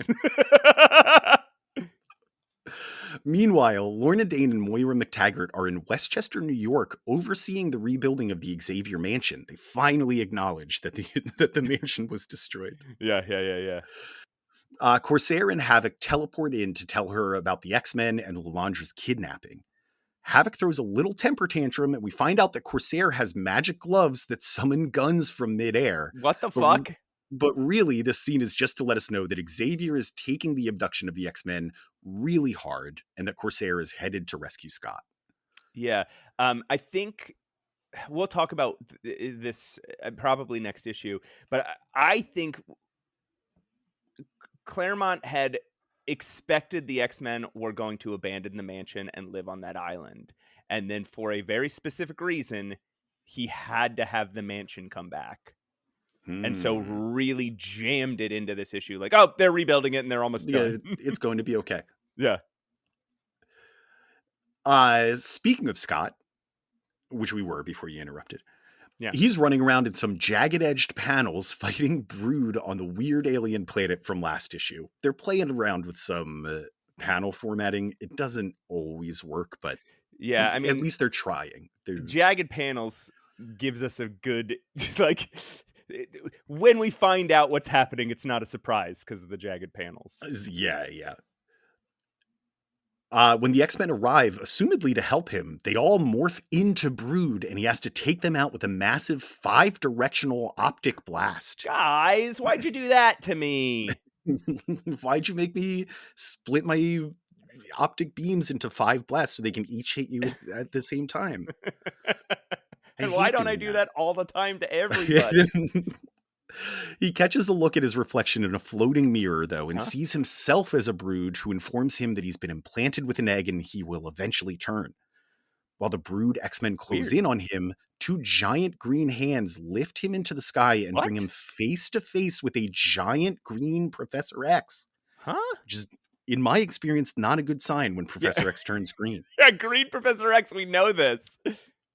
He screams for help, but is given the cryptic, "Such aid was given when I first trained you, Cyclops. Therein lies your salvation." Cyclops draws on his training to defend against psychic attacks and suddenly wakes up. It was all a dream. Duh. Oh, yeah, duh. Doi. You wrote "duh" into the recap. Yeah. You make me say that. Mm-hmm. He wanders from his room to find Aurora kneeling in meditation. She seems to be fighting a similar dream, and an energy outline of the brood forms around her to confirm this. When a lightning bolt cracks across the sky, she wakes up crying. The two hold each other as Wolverine and Carol emerge from around a corner, and the group makes plans to rescue the others and escape on Lilandra's yacht. Yay! The X-Men. Back to... You underestimate the X-Men. They're gonna come and kick your They ass. did it. When they find the other X-Men, they're all still stuck in the illusion, but agree to follow the lead of their pals. Colossus, Wolverine, Cyclops, and Carol navigate the organic passages of the giant creature carcass that the brood made their base in, using Wolverine's senses. Colossus, at this time, still sees the corridors as palace hallways. They come to a fork where one path leads to Lilandra and the other leads to the Queen. Wolverine, knowing that they're all already doomed, wants to take out the Queen, but Cyclops, unaware of this fact, tells him to leave her. The X-Men don't kill. There's no time for that now, though, as they're suddenly attacked by a battalion of brood. Carol runs off to rescue Lilandra while Wolverine continues to push towards the Queen. Huh. As they begin to become overwhelmed and Carol returns with Lilandra, Cyclops demands a retreat, but Wolverine refuses. As the two argue, the scene cuts to Storm, Nightcrawler, and Kitty. Storm flies them as high as she can outside the brood's carcass base. Lilandra's ship is just above the atmosphere, so Kurt teleports he and Kitty the rest of the way onto the yacht. He clings to the outside in the freezing cold and thinning supply of breathable air while she phases inside to find the airlock controls. However, inside she finds a brood soldier. It chases her into the airlock and she agonizes, not wanting to kill it by cycling the airlock and letting Kurt in. But when it tries to sting her, it hits the button itself, sucking itself out into the vacuum. Kitty is blameless as she pulls Kurt in, saving his life. God, they do this. Woo. Claremont does this so many times in this arc where it's like the X-Men are like, we don't kill, and I won't kill this guy, and then something happens that's not their fault, and all of the guys die. It's such an interesting debate, Yes. right, to have, where it's like, we're about to go into war, but most of us are sworn not to kill. Right. How do you handle that? And then, yeah, just his solutions to it are fucking asinine. Whoops. I accidentally whipped myself out of the airlock. As if they haven't spent so much time on Shi'ar ships that they would know how to use airlock. Right. Like, they've been on Shi'ar ships the entire time we've known them now. Like, even the stab that he takes at Kitty, if she doesn't phase, he stabs her into the button that opens the airlock. That's true. Oh, man. Back in the Queen's throne room or whatever, Lilandra joins the argument against Cyclops that they should kill the Queen Mother while they can. As Wolverine rears back to stab her in the face, the Shi'ar transporters from the yacht kick in and they all disappear in a flash of light. They begin to argue again aboard the yacht, but as the issue ends, we see the yacht in the crosshairs of some kind of gun about to fire. To be continued. Really cool issue, really bad cliffhanger. Like, just like all of a sudden, and they're gonna get shot out of the sky. All right, man. All right, cool. You needed a cliffhanger, we get it, but like, we knew they were already in danger. Like, I don't know. Well, it almost seems like this almost feels like a conclusion, like or maybe a mid-season finale type conclusion where like everything seems lost. finally you have the gang back together. Finally they escape. We can get back to business as usual. But we know. We know that there's this thing that they'll have to deal with, Yeah. except for Wolverine. But at the same time, like, it's the X-Men. They can do anything. It almost leaves you with a feeling of comfort, even knowing all this, until, we love to end issues on good guys in crosshairs, but it kind of pulls you back into the action there. Yeah, which I don't like. I think if they cut that, if he cuts that, cut it. I think if they had cut that and left it like that, like the X-Men escape, and then just like a wordless panel of Wolverine's eyes, right? Then we are like, fuck, like, because we are excited, right? We spend that whole page excited, like, yes, they're getting away. Fuck, they kicked some ass. They did it. Did it. They know, like, Wolverine fought his way through a fucking planet to save these guys, and they beat their psychic programming, and they won. And then you cut to just like Wolverine's eyes, and you're like, fuck, no, they're doomed. They're dead. Yeah. And at this point, he's the only one that knows, too. Yeah. And he's had the X-Men are thrilled. Yeah. And that's such a good, again, this crosshairs thing is so cheap, but everything else about the end of this issue is so impactful. It's chilling. I wanted to pause here for a moment and just say, like, hey, what's happened so far is a story in itself, and it's terrifying. Like, we know the Brood problem isn't over. This leg of it appears to be, at least as far as the X-Men are concerned. Like, we know that the X-Men think that everything's over except for Wolverine, and we also know that it definitely isn't. And when is this going to come back into play? Right. The answer is immediately. Uncanny X-Men number 164, Binary Star. Ooh, intriguing. Written by Chris Claremont, penciled by Dave Cockrum, finished by Bob Wyacek, lettered by Joe Rosen, colored by Janine Casey, edited by Louise Jones, edited by Jappy Ships, release date September 7th, 1982, cover date December 1982. X-Men, we're under attack! Someone shouts as Lalandra's green dildo ship flees from a fleet of the Brood's living starfighters, space sharks equipped with guns on their heads and rockets in their butts, like fucking Mr. Burns would have come up with. Yeah. But these fighters are only firing warning shots at the ship. This is not a ship equipped for battle. It's actually a pleasure craft, Matt. Yeah, we could tell by its shape. So taking them out would be easy, but they're clearly after something. God, my eyes glazed over the whole first 5-6 pages of the story. It's much just like, Huntmaster aimed the proton torpedoes and hit their accelerator so they can't make the jump to faster than light. What do the bioscans say? We shall destroy them. Be careful. We're about to get pulled into the gravity well. Take the gun and fire at their main thrusters. Jesus Christ. This is the shit that I live for, Matt.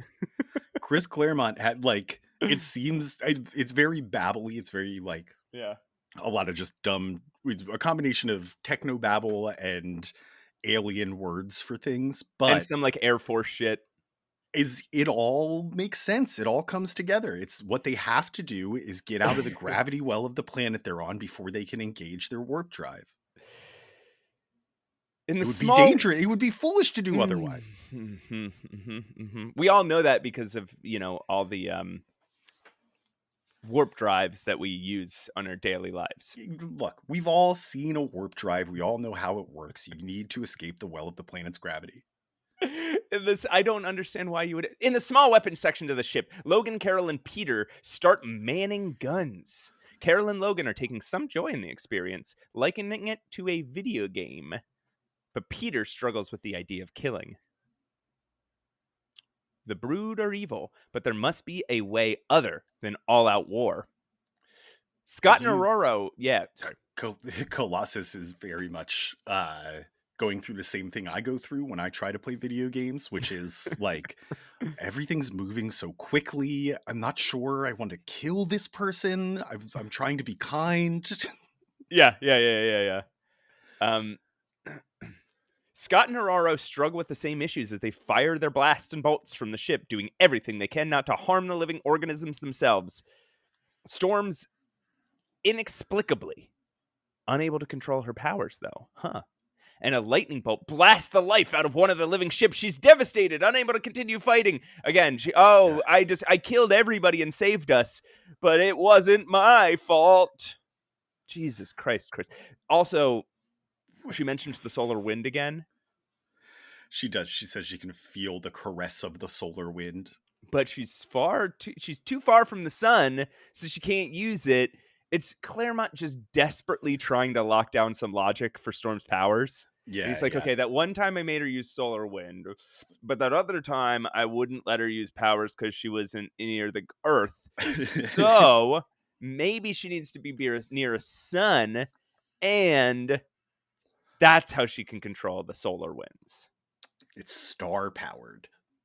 Yeah, ridiculous. But there's a more interesting and logical reason why she's having trouble controlling her powers. That is cool. Yeah. So the Brood, meanwhile, land a critical hit. They roll a 20, taking out the ship's warp drive.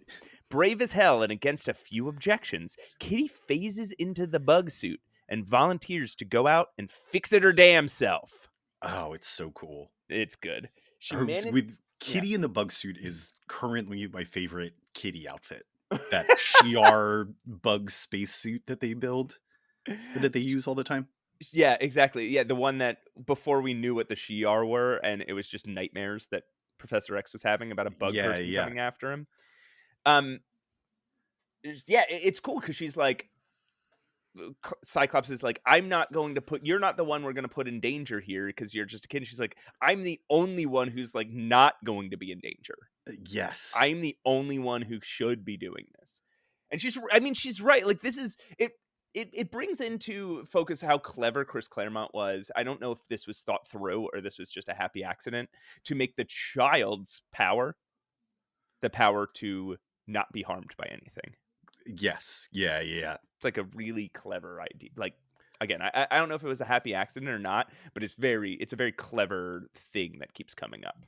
It is, even if it's not, it's just putting her in this position of not able to go on the offensive, but still being able to make use of that single power that she has, that she just can't be harmed. And and then everybody constantly always saying like, we don't want you to get hurt. And she's like, I'm not going to. Yeah. I'm the only one who's not going to. She's a hero. She manages to avoid the Brood attacks, but is ultimately hit by a piece of shrapnel as she works on the warp drive. Carol, meanwhile, starts experiencing a spell of weirdness, a feeling she can't quite explain. She knows something's different, though, when she transforms into a brilliant figure of starlight. The narrator explains that despite losing her powers, her DNA still contains the hybrid Kree genes that turned her into Miss Marvel, and the Brood's attempts to evolve her seem to have unlocked these genes in a whole new way. My studded belt unlocked these genes in a whole new way. Hey. Well, they locked. I guess when you undo the belt is when they unlock. The light emanated from her body destroys all the surrounding Brood ships, just as Kitty fixes the warp drive, and they take off. But they forgot to get Kitty back on board first. Whoops! They just oopsies. Kitty's like, it's fixed, and they're like, okay, bam. she's still clinging to the exterior of the ship. It is like if I was filling up your tires at the Wawa and I was like, all right, the pressure's and you just shot off. Yeah, I ran over your foot in the process. Yeah, exactly. You were my ride. You wouldn't do this. All right, we cut to the Xavier mansion for a quick interlude where Charles and Illyana eat dinner. All right.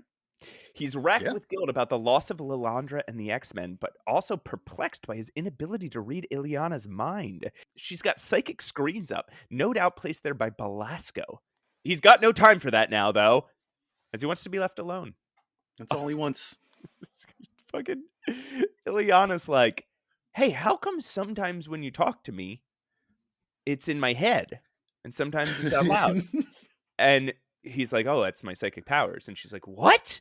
What is that? And he's like, oh, I'm a mutant like your brother. And she's like, you are?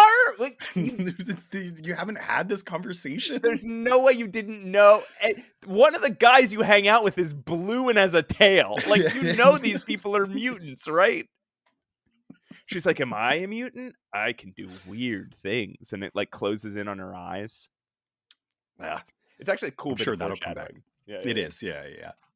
But again, another example of them just taking a break in the action to be like, oh yeah, Illyana has some stuff going on too.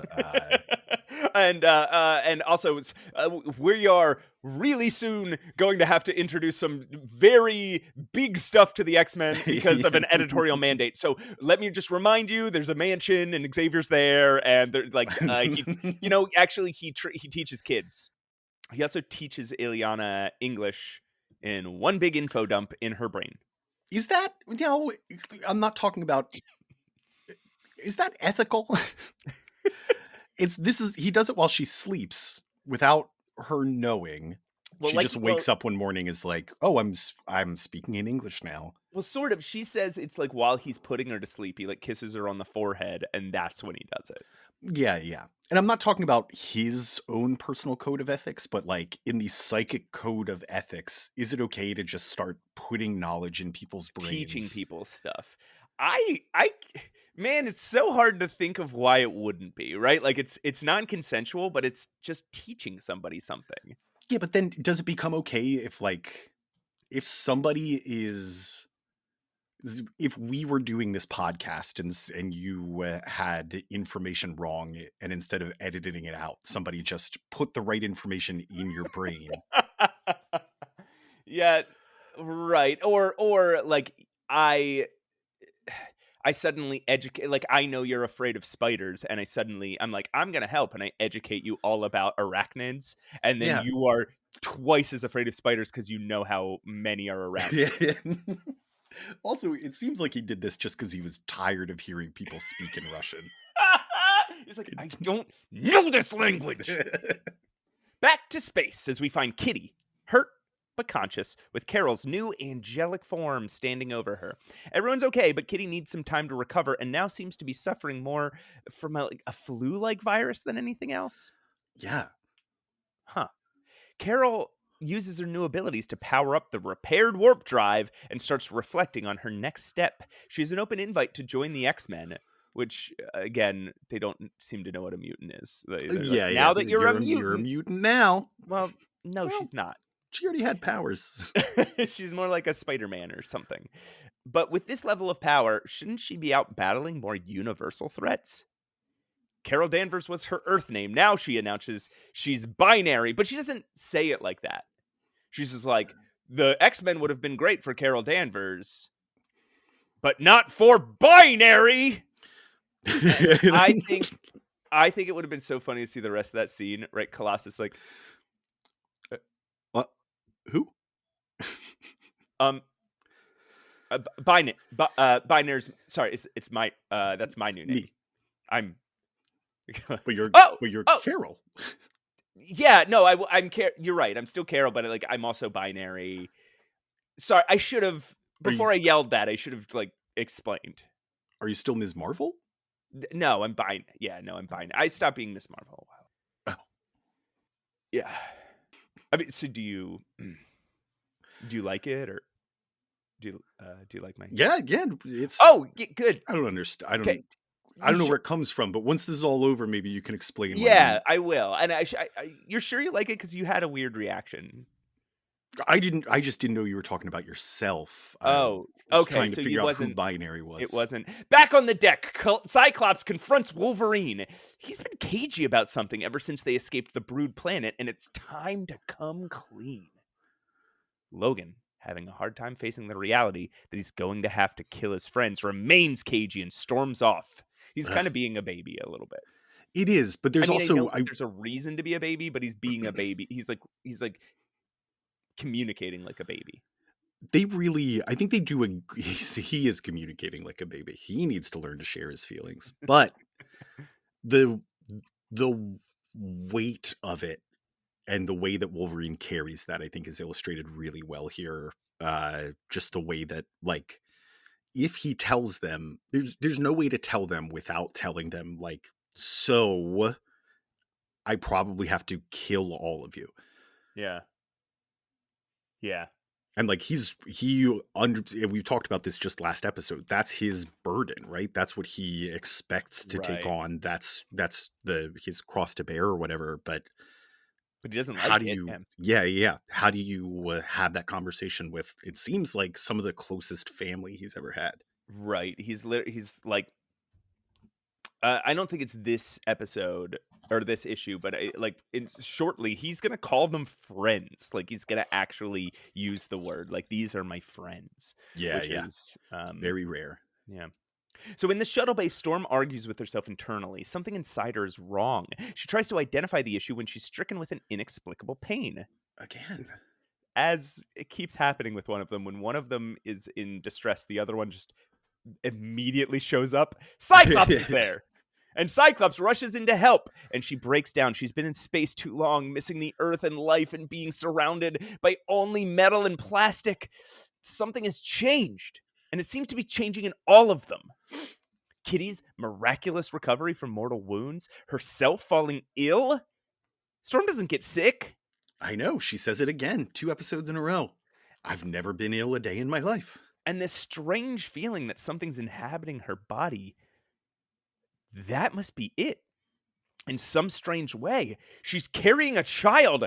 Then she suddenly has a realization. Without explanation, she gusts Scott out of the bay, slams the door shut, and takes off in a small scout ship. Apparently naked. Naked. Yeah, she leaves her uniform behind. They're like, why did she leave her uniform behind? I also don't know the answer to that, guys. And I am omnipotent here. That's enough for Wolverine to finally reveal what's going on with everyone. They're, as we know, infested with brood embryos and are doomed to be transformed. Everyone but himself and Carol. This is a really heartbreaking scene. It just kind of cuts to everybody's faces looking either angry or devastated. Like Kurt's face is in his hands. Kitty's crying. Colossus is enraged. Scott, like always, is just kind of stoic, like accepting, like, oh no, okay, pensive. Yeah, I understand what's happening here. Carol, however, is incensed by the news. In a blind rage, she jets off to find the brood and destroy them, forgetting that she's on a spaceship, I guess. She blasts through the wall, and the X-Men start getting sucked out into space. She's like, how dare they? And then blasts through the fucking wall. What are you doing, Carol? You've had this power before. You know not to do this. And even if it's not that she doesn't know the limits of her power, because she clearly knew she could go through the wall. She didn't think she was going to hit the wall at top speed and bounce back. Don't kill everybody. What? Don't just not do this because you're in space. Don't do this in somebody's home either. Well, superheroes don't know that. Like, to be fair, superheroes do this all the time, but like they've got a license to punch holes in buildings. You're in space, and like this scene has never made sense to me. It's not just, me and you are part of our job here is to pick apart these issues for nuance and themes and ideas, but also for ridiculousness and jokes. Yeah. But this is the 5th time in my life I've read the Brood Saga, and every single time I'm like, why did she do that? That's the stupidest thing. No, she would. No, who would? What? It's her uncontrollable female rage, Matt. She's having hysteria. Her uterus moved Yeah. inside her body. And that's, I don't know if we've mentioned it, but that's the end of the issue. The X-Men are being sucked into space. Mm-hmm. It just ends right there. And again, it's just a stupid cliffhanger. Like, he's got this really good story, but he just can't nail cliffhangers in Like this. how to bring someone back the next issue. Right. He's like, he's not, it's a lack of faith in himself, right? He doesn't have faith that this scenario just by itself, or this is Jim Shooter, right? He doesn't have faith that this scenario in and of itself is like enough of a cliffhanger to make somebody be like, I need to fucking find out what happens. It is that. Yeah. And so he just keeps being like, and they're all about to die in space. Like, fuck off, dude. Stop. Like, legitimately, you could have, and they've done this in the past, you could have ended the issue on those reaction shots from the X-Men, learning that they're infested with a being that will overtake them. And instead of the next issue being them like having to like falling out of an airplane, but you know, in space, the next issue could have started with Carol being like, I'm going to go destroy all of them. Right? Like that would have been a powerful opening.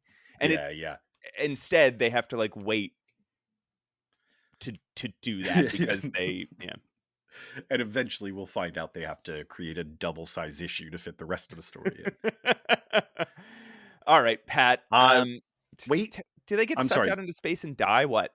One more thing before we move on. It's important to me that everyone knows that Binary gets her powers from a white hole. Presumably the opposite of a black hole, but she keeps saying, I have to tap that white hole. Pat, do you want to tell me about Uncanny X-Men number 165? Okay. Uncanny X-Men number 165, Transfigurations. Okay. Not as dramatic as his other titles recently, but I'm into it. Chris Claremont writer, Paul Smith penciler. What? Matt, who is Paul Smith? Paul Smith there's not much to say about it. This guy, he's about 30 years old. He's from Missouri. He's kind of green. He worked in animation on like a Lord of the Rings movie or TV series or something. I think it's a movie. And he's only on X-Men for a year, and supposedly he's only supposed to be on X-Men for a year, and he knows that this is like his big shot, because me and you have talked about this several times as this has gone on. The X-Men are they are a bestseller now. Like, it's unclear whether it happened during the Byrne run. Byrne says it didn't, but I mean, come on. And it kind of did. It had to have. And every history of it says it happens like around the Phoenix Saga, but maybe right after the Phoenix Saga. It's like hard to tell. But by this point, undoubtedly, the X-Men is absolutely famous, best-selling comic. Everybody's reading it, and Paul Smith, I think, comes on fucking swinging. But we'll talk about that in a second. It's interesting that he starts, because his short run is really like iconic. There's a lot of like really iconic scenes, but they're very personal and intimate. I don't want to spoil any of them, but he does some of the most famous X-Men panels and covers of all time. Ooh.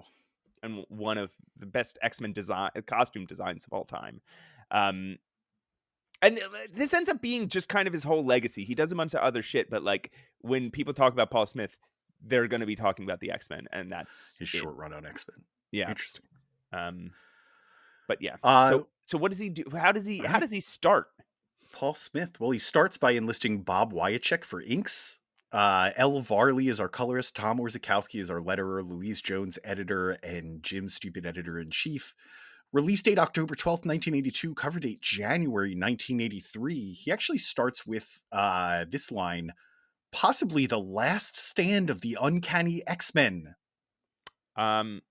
I've never heard them say that before about any Isn't, other issue. isn't that the case every time? Yeah, yeah, yeah.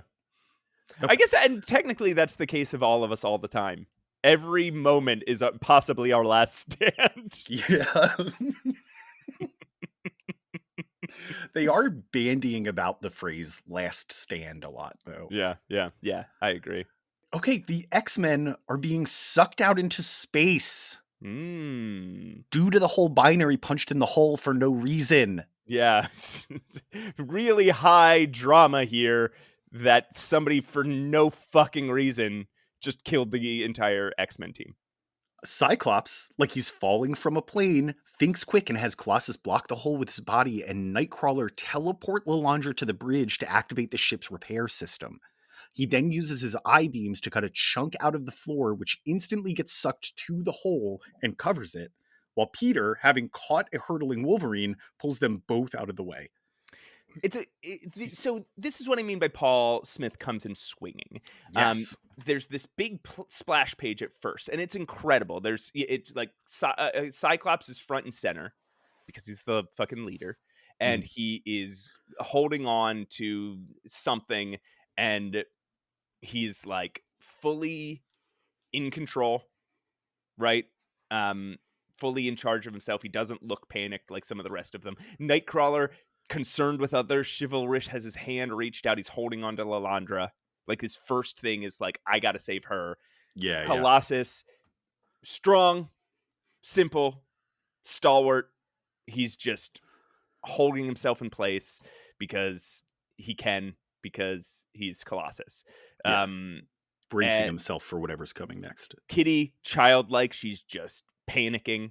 And her hair is flying up away from her body, making her look even sillier. And Wolverine, nimble, animalistic. He's hunched over with his claws sticking into the ground.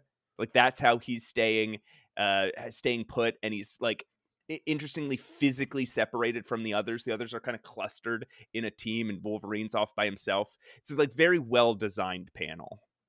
Yeah. It's so good. The action feels real. Again, it's a theme that we're seeing all through the Claremont run here with these different artists, but you can follow it. It feels cinematic. It feels like it's taking motion in front of you. Yeah. And and he's the first person to kind of draw Wolverine with like a human face. Right? Everyone draws Wolverine as like this weird troll. Paul Smith draws him like a person. Like you could be like, oh, I've seen a guy like that. Yeah. He's a woodsman, a guy that you don't, the guy you don't talk to at a bar is what he looks like. Back on Earth, it's been weeks since the X-Men and Lilandra were kidnapped, and the professor has run out of hope. Stevie Hunter and Moira talk about it poolside. They just needed to get some bikinis in here. Stevie feels a connection to Xavier because, like him, her legs were damaged and it keeps her from performing, much as Xavier's injuries keep him from superheroing. Yeah.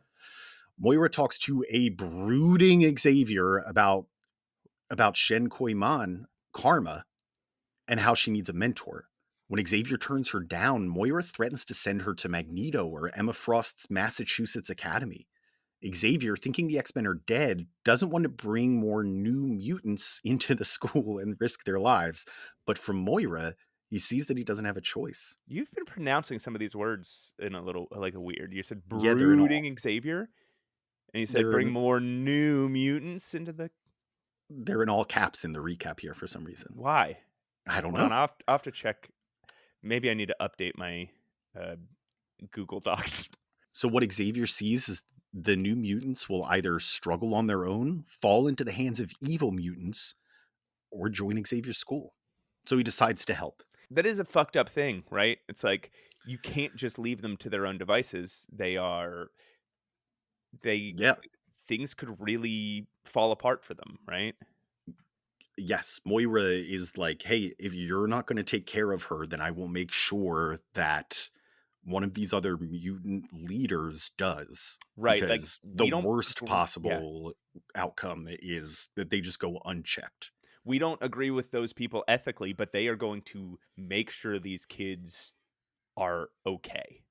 And if you Yeah. won't do that, somebody needs to. I'd rather them be adopted by an evil person than adopted by nobody and suffering. She does all this in a bathing suit.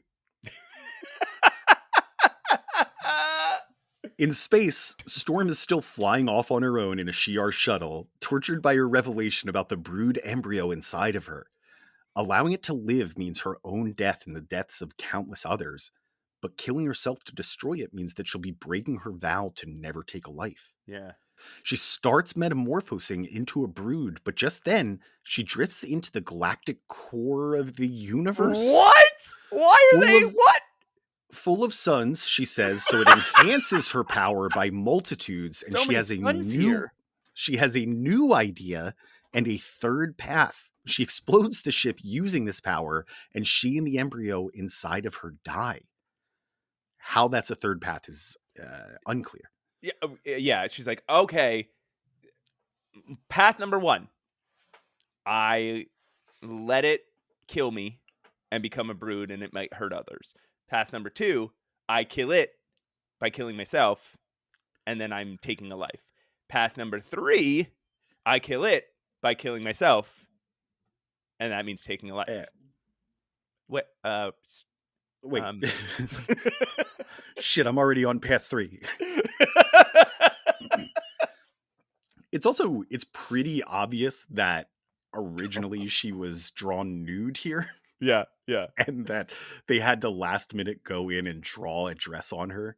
Like, you can see, first of all, the dress she's wearing keeps changing in shape and color because it was thrown on at the last minute, but it's only covering the areas that would be suggestive.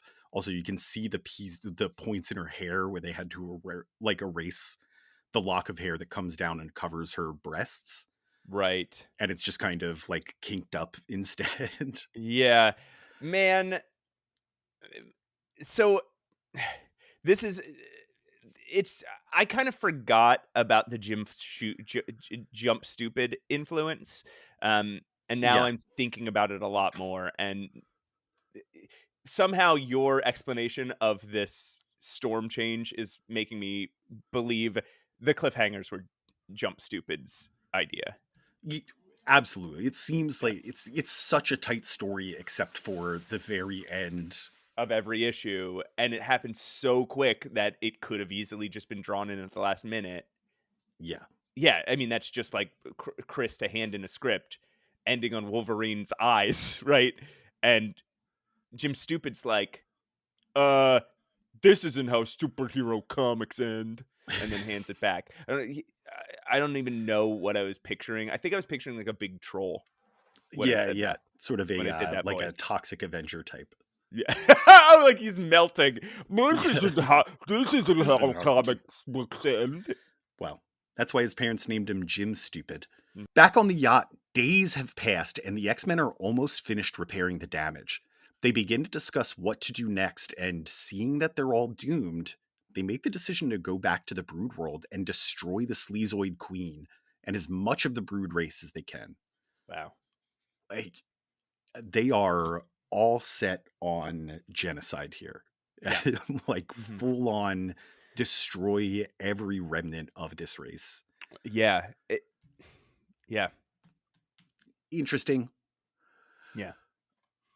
Wolverine comes across Kurt praying. They have a brief discussion of faith in which Kurt tries to get Logan to see the value of it, that Logan must be terribly alone in his atheism. Logan replies that he doesn't feel alone because he has Kurt. That's so sweet. It's so good. Every time they have a conversation on something they fundamentally disagree on, they're both just like, hey, I get where you're coming from. Have you considered this other position? It brings them closer together, right? Yeah. Like they become closer friends when they disagree, which, man, there's a lot Chris Claremont doesn't understand about socializing, right? about two human beings interacting with one another, right? But in there's something he really does understand about friendship, like what makes two people friends, and he puts it all into like the Storm and Cyclops friendship, the Yeah, Wolverine yeah. and Nightcrawler friendship, later the Kitty and Illyana friendship. He there's some again. He really understands something. The you don't know these people. The Sam and Danny friendship, like he's True. just really good. No one. He's really good at more than just we are drawn in the same comic book together. Why Yeah. are these two people friends? And are these two people like is Storm friends with Wolverine? Not really. But is Wolverine friends with Nightcrawler? Absolutely. Is Storm friends with Cyclops? Absolutely. Right? Yeah. He's not just defining characters, he's defining all of their relationships. Yeah.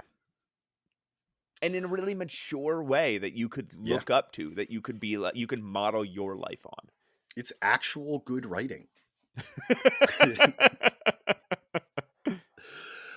Kitty Pryde is asleep and suffering from nightmares. She's in a graveyard in front of an open coffin surrounded by her parents and the X-Men. When she approaches the coffin, it's her body within.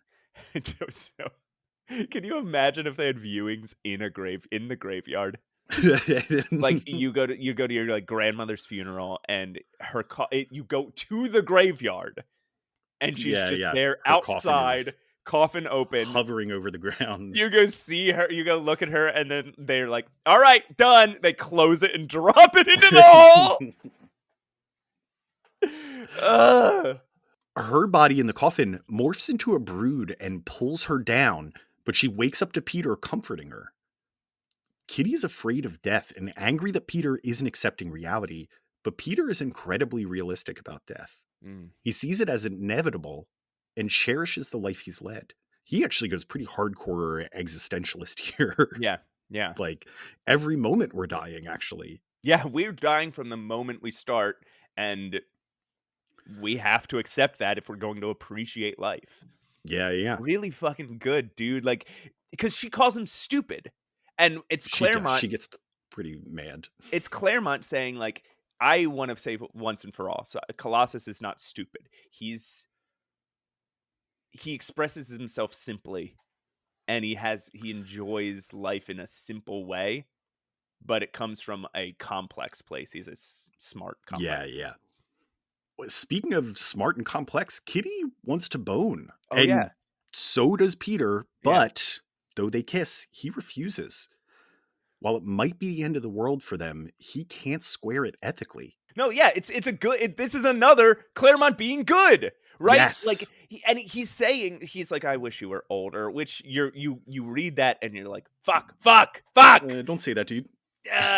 And then she's like, well, hey, it's the end of our lives. Things are. This is our last chance. And he's like, look, I know, but.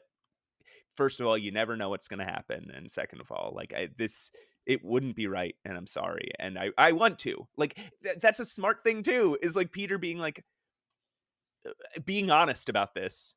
Peter wants to. Yeah. But he knows that it's a line that he shouldn't cross. Exactly. Which is what makes a person a good person, right? Like it's not that they don't have bad thoughts. It's that they control their behaviors. Anyway, sorry.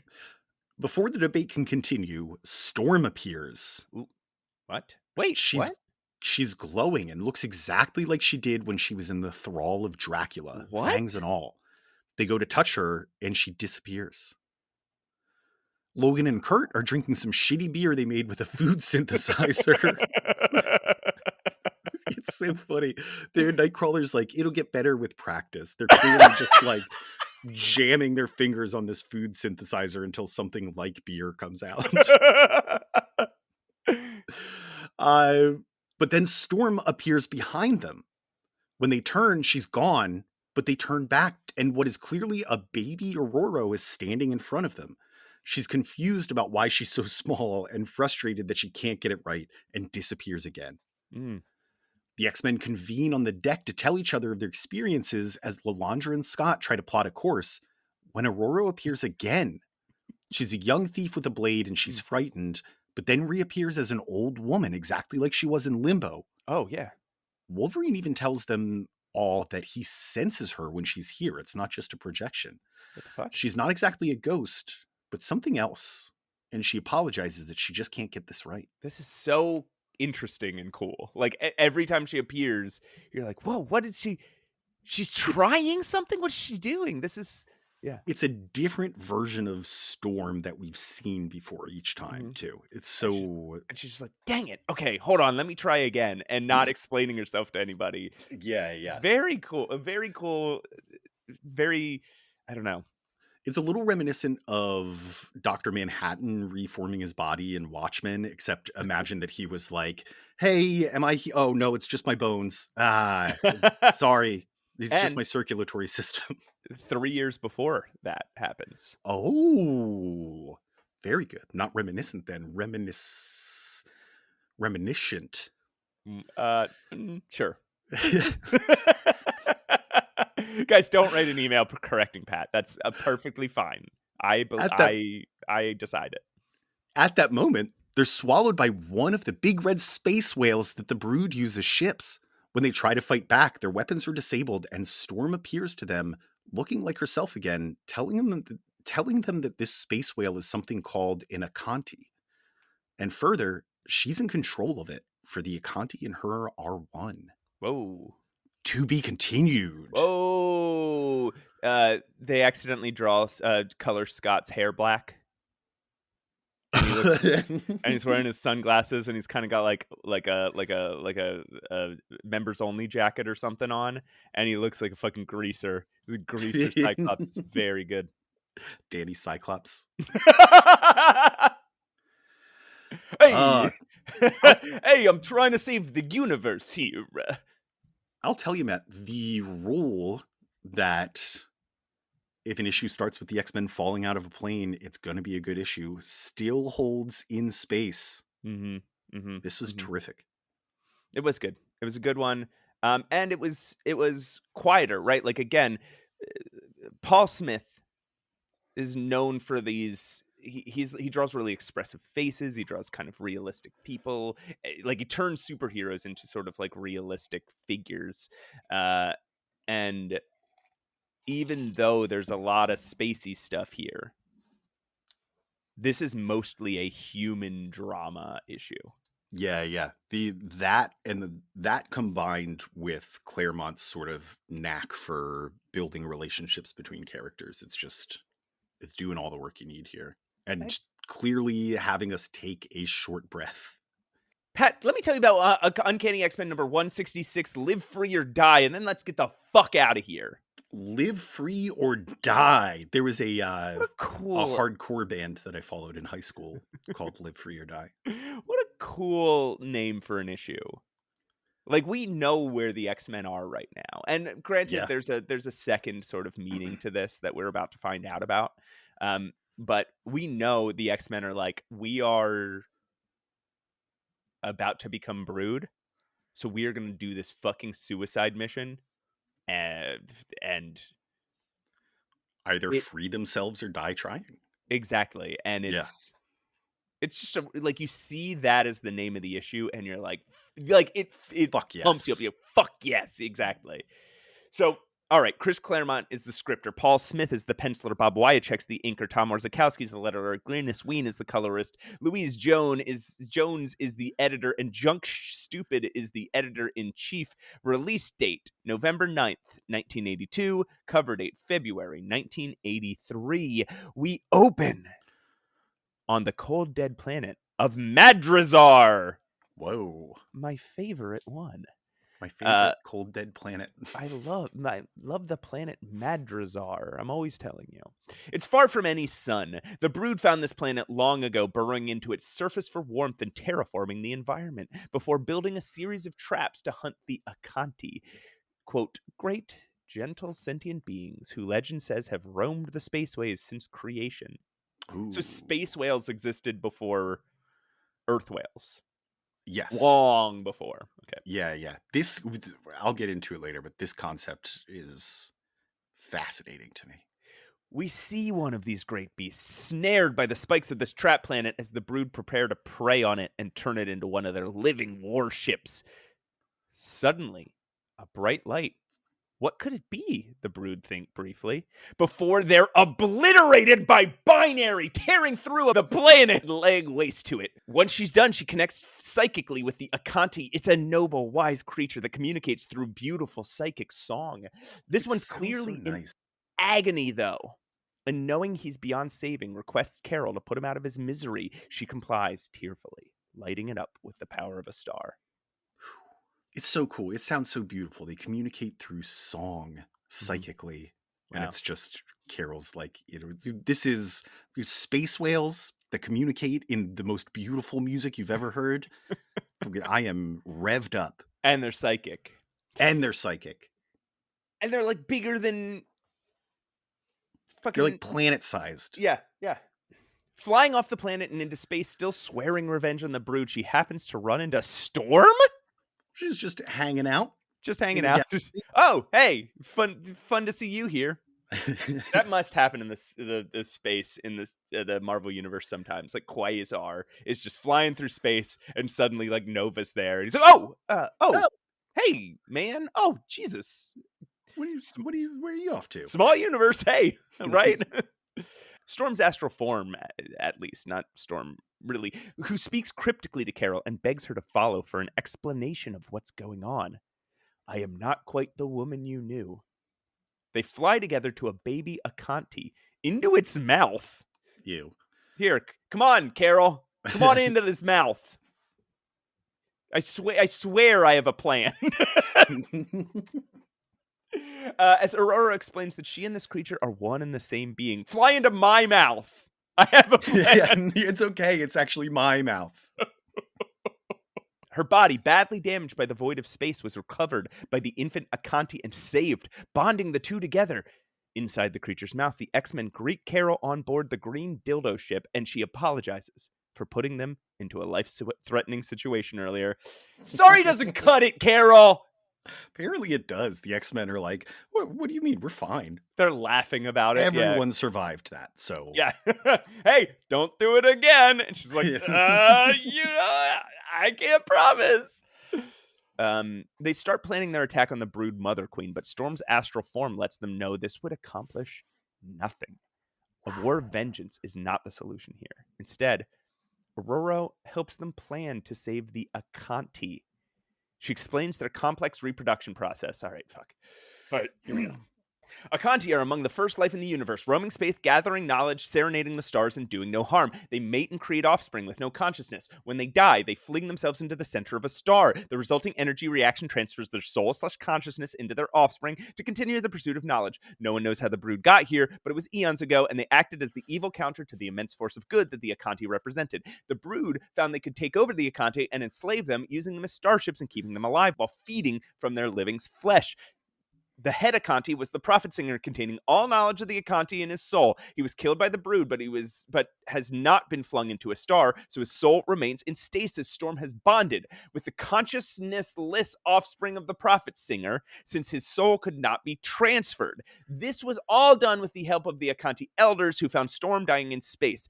If third path, they can send the prophet singer into a star and destroy his physical form. She didn't know that, dude. If they could send the prophet singer into a star and destroy his physical form, his soul can be transferred to this baby, who can lead all the Acanti away from the Brood to safety. Without the Acanti, the Brood would be powerless to expand their empire. Unfortunately, the part of the prophet singer that needs to be thrown into a star is in the middle of the Brood's current home base. Whew. Okay. This is like season 5 Battlestar Galactica. So, okay, we have a plan. Beautiful.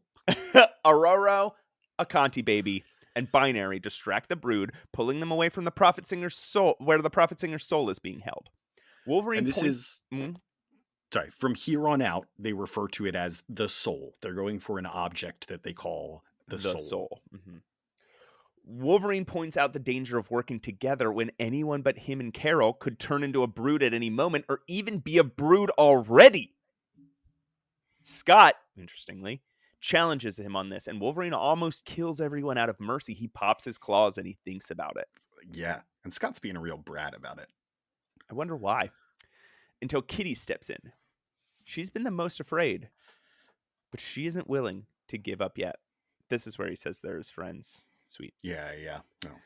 The plan goes into action, and we see the Acanti baby maneuvering through the Brood defenses, drawing them away from Lilandra's green dildo pleasure craft. The X-Men move out, and Scott seems to be acting like a real dick the whole time. What's his problem?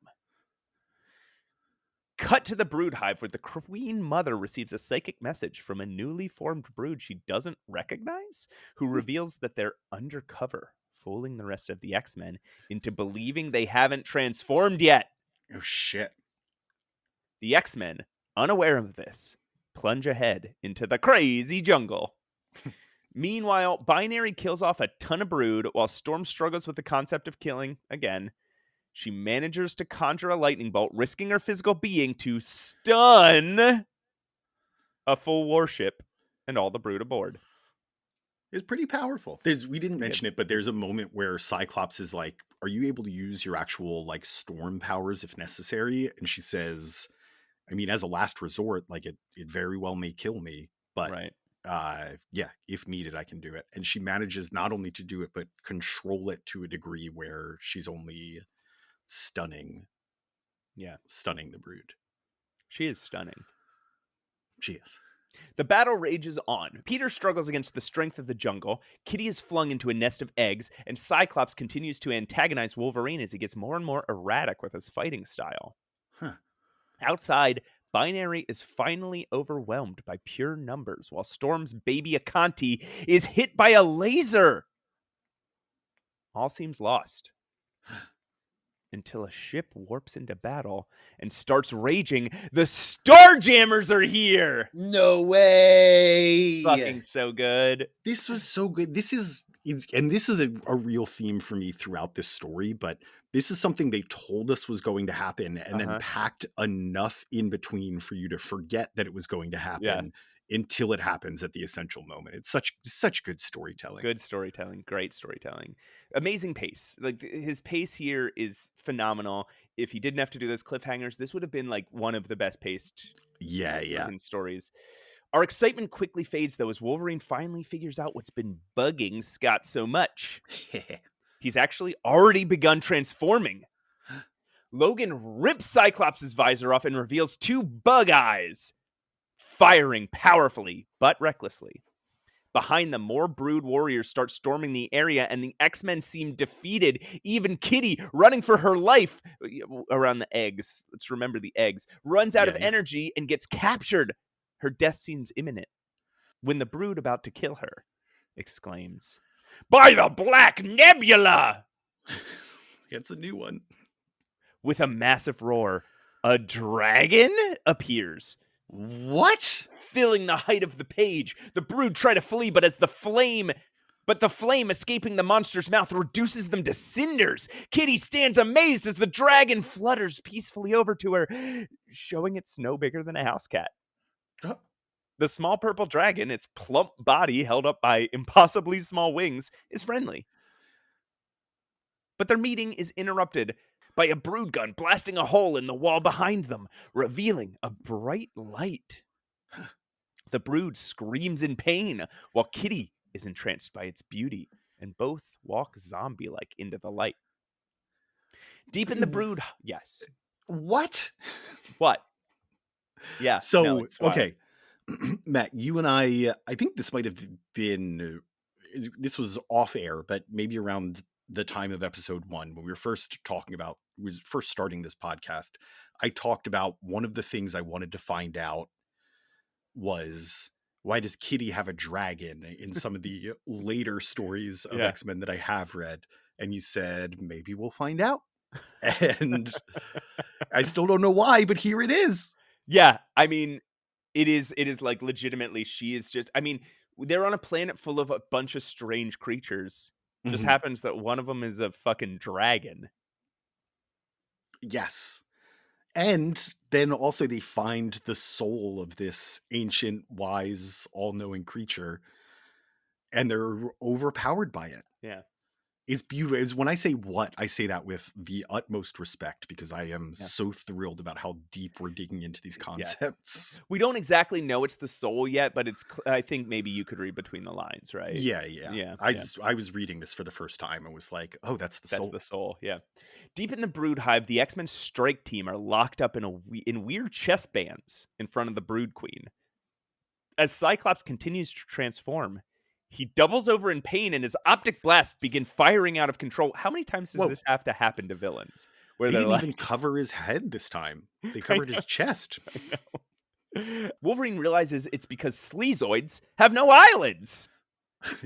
So he takes this moment to lunge forward in front of the uncontrolled force of Cyclops' blasts. For a moment, Scott thinks Wolverine is dead, but there he stands, free of his shackle, bruised and bloody. He knocks Cyclops out in one punch and then presses his knuckles against the Queen's head, using his threat to get the sleazoids to drop their weapons and release the X-Men. Soon free, and with a shackled Cyclops and completely free Brood Queen in tow. That's not going to bite them, literally. They find their way into Kitty's glowing room. She walks out, telling the X-Men that the sleazoid that followed her into the light turned to crystal, while she was completely fine. They follow her into the light, seeing a room made entirely of crystal. Kitty feels overwhelming love, while the Brood Queen feels overwhelming hate. The X-Men look down and see that everywhere she and those implanted with embryos are standing is turning black, corrupting at their touch. Distracted, Wolverine takes a stinger to the back, but cuts it clean off the Queen. And then he collapses from the venom. As he struggles to stand, he watches the X-Men start to transform. When they transform, the Acanti soul within the room also begins to corrupt, and Wolverine starts advancing, claws out on his friends. It's time to save them by ending their lives. But a moment before he reaches Kitty, Binary swoops in and lifts the little man off his feet. She places him a distance away from the soul and asks him to trust her as she moves to the center of the room. She focuses and her body glows until a bolt of energy shoots skyward out of her. The energy passes through space, connecting with Storm's Acanti in the sky, and the soul of the Prophet Singer is reunited with the Acanti, somehow freeing all the enslaved Acanti. Yes, well, he's the Prophet Singer. He can lead them. Yeah. He can lead them. Okay, so they're free? Yeah, now he can restore their will to resist the Brood. Okay, all right, fair enough. And what did Binary do? Yeah, I've thought through this. And what did Binary do?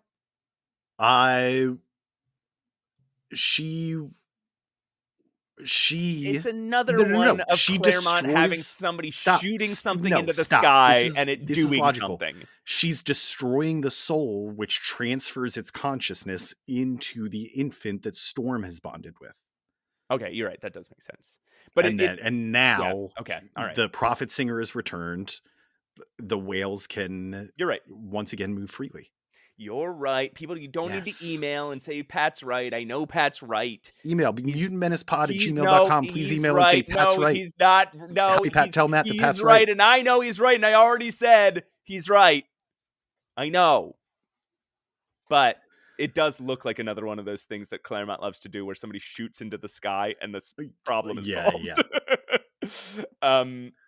Okay, Carol, reverted to her normal body for a moment, stumbles over to check on Wolverine, who is still concerned with not allowing the X-Men to transform. Like, the problem's not over yet, dude. Yeah. He's still taken care of, but we've still got a lot to do. Yeah, he still needs to do the horrible work of ending their lives, and plus the Brood Queen's still there. But they turn back and look and see their friends, X-Men and Lilandra, all back to normal. Good as new. And behind them, the Brood Queen is a crystalline statue. As the soul was released, it purified the heroes, but it also put a lot of stress on the planet, which begins to quake. Carol contacts Corsair and the X-Men beam away just in time as the Sleaze world explodes into pieces. Oof. Later, aboard the Starjammer, Logan argues with Sikorsky and Kurt about his own treatment, while Scott confides in his father just how hard it was to end the lives of an entire race. Sikorsky he's talking like Yoda, but essentially what he's saying is like, I am your goddamn doctor. If you're not going to listen to me, then you can't complain that you're hurt. Corsair assures Scott that it's good that he feels that way. It's good that he is feeling remorse and like emotional conflict, because that means he's a good dude. But Corsair also is like, you did the right thing. You saved a lot of lives. But then Hepzibah interrupts. Hey, Hepzibah. To tell them they have a surprise. Who walks through the door but Aurora Monroe? Yes. Alive, whole, and well, thanks to the Prophet Singer, the X-Men have made it through another impossible situation. All is well, and they begin to celebrate until Wolverine cuts in. The Queen, before she died, was boasting and taunting him about a royal embryo that, if all else fails, will conquer the Earth for her. Wolverine's been doing some thinking, and he concludes that the embryo could only be inside one person. Charles Xavier. That fucker. The end? Dude. This, man, so, okay, I've told you before, I don't always love the space You keep saying that. operas. I know. And then we read them and I'm like, this fucking ruled. Yeah. Like, when I see like the space battles and stuff and the lasers and the like, we've got to get those X-Men, like that stuff, my eyes glaze over it. But when I look at the character moments, this is so good. And that Wolverine issue, still just maybe the best issue we've read so far of anything. Yes. Yeah. It was the escalation of the Wolverine Hellfire Goons issue. It's the next natural step. And I think to that point, that was maybe the best issue of X-Men. Right. He's like, it's him versus an entire planet. It is. So the whole thing, it's not at all written like a horror comic, right? We have come across plenty of X-Men comics that are trying to be reminiscent of horror comics and set that same sort of tension for you. This does that without having to try to emulate any other sort of format. It's just a terrifying no-win situation. The organic tech always makes me a little squeamish, I guess, like just the idea of a machine made of skin. So the setting itself is uncomfortable, and then just beat after beat they keep adding these stakes that in my mind are like nightmarish. The idea of this thing not just infesting your body like Alien and then popping out as a brute, but actually taking over your entire consciousness, corrupting you through the process, and then eventually popping out as a brood. And like Kitty said this when she was talking to Colossus at one point. She was like, "What? We don't know what happens here. What if we still remain conscious and we know we're a brood, and we don't know if that's we don't know. We don't know." She's right. We don't know. Yeah, it's terrifying. And then the other side of this that I absolutely love, and I know I make a big deal of this all the time, but this is the deepest we have gotten into some weird abstract fantasy science fiction concept so far. Like at first I was always angry that they would describe a situation like a cool sci-fi situation and then not even touch on it, not even try to dig into it. Since the Claremont era, they've been making more of an effort to do that. But the whole Acanti story, as far as I know, is invented here, right? This is not a character that already existed. And they're essentially a form of God that has roamed the universe peacefully, just collecting knowledge and wisdom beyond our potential understanding. The moment at the end where they walk into this crystal palace and encounter the all-powerful being that is the soul of an Acanti, feels earned. Like, this is also how the original Shi'ar galactic battle ended, right? Yeah. With them walking into some crystalline structure, and it was a little ridiculous. They Yeah. fought Jomph and the next guy that was 1,000 times bigger than him, and then the guy behind him that was Joffin 1,000 times bigger than was it him. Joffin Mott? Yeah, that's it. Yeah. Now, Uh yeah, I mean, it's interesting. You brought up Alien a little bit ago, and sorry, I don't mean to interrupt your train of thought. So if you can hold on to it for a second, I just want to. I'm just saying it feels earned.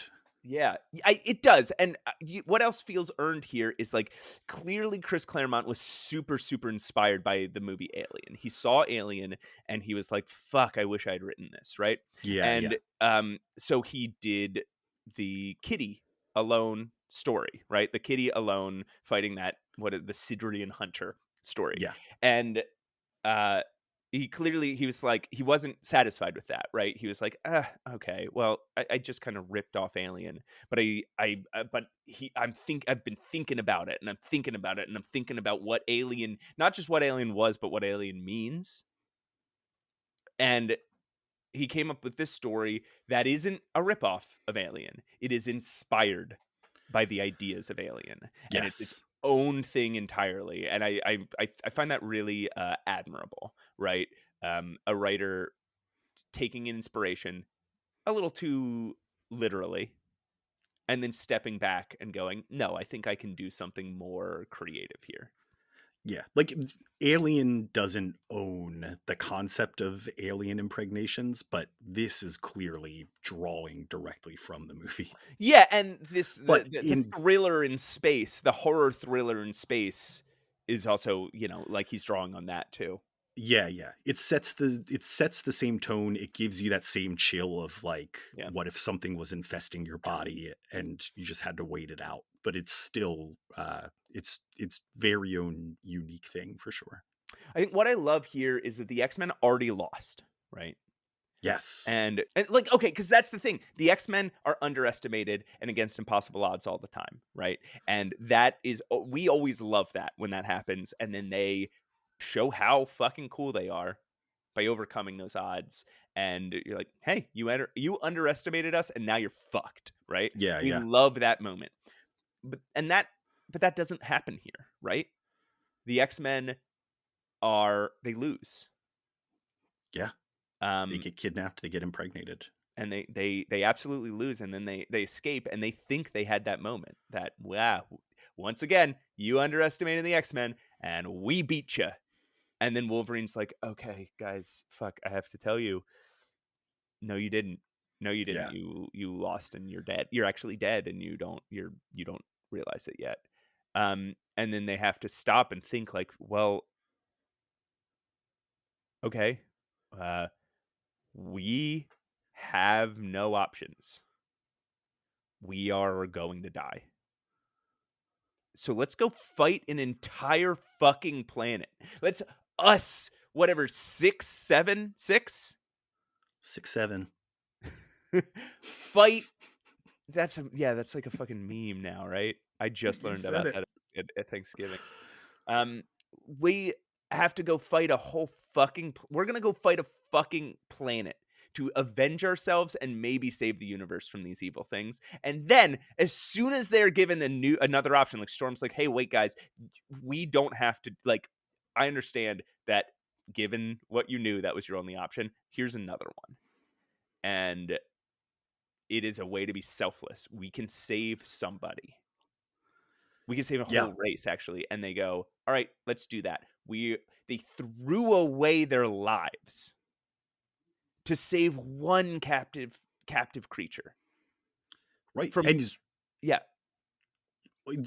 just to highlight the impact of that, like, they, as far as they know, their lives are forfeit. Like, this is the last thing they'll do with their lives. this is They the last have thing the they'll do opportunity ever. to get they Mhm. have the opportunity to get vengeance, and Storm comes along and says like, hey, there is another way, and they choose that path. Like, they are none Yeah, of them, not Wolverine, not Cyclops. Well, Cyclops is on a different page, but like, yeah, Colossus, anybody known to have a temper or like sort of a streak of vengeance is here saying, you know what, you're right. We should make the choice that that saves someone instead of satisfies our hunger.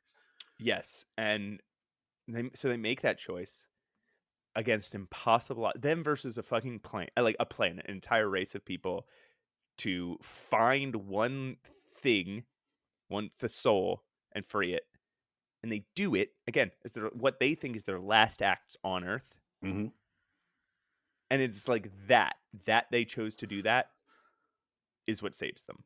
Is what ends up saving them. Right. It's not the X-Men were stronger than the threat. They weren't. And it's not you underestimated us. They did. The Brood did underestimate the X-Men. They didn't think the X-Men would get this far.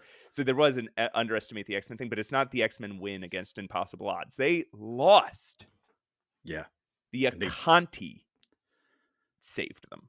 They have to battle back from actually losing.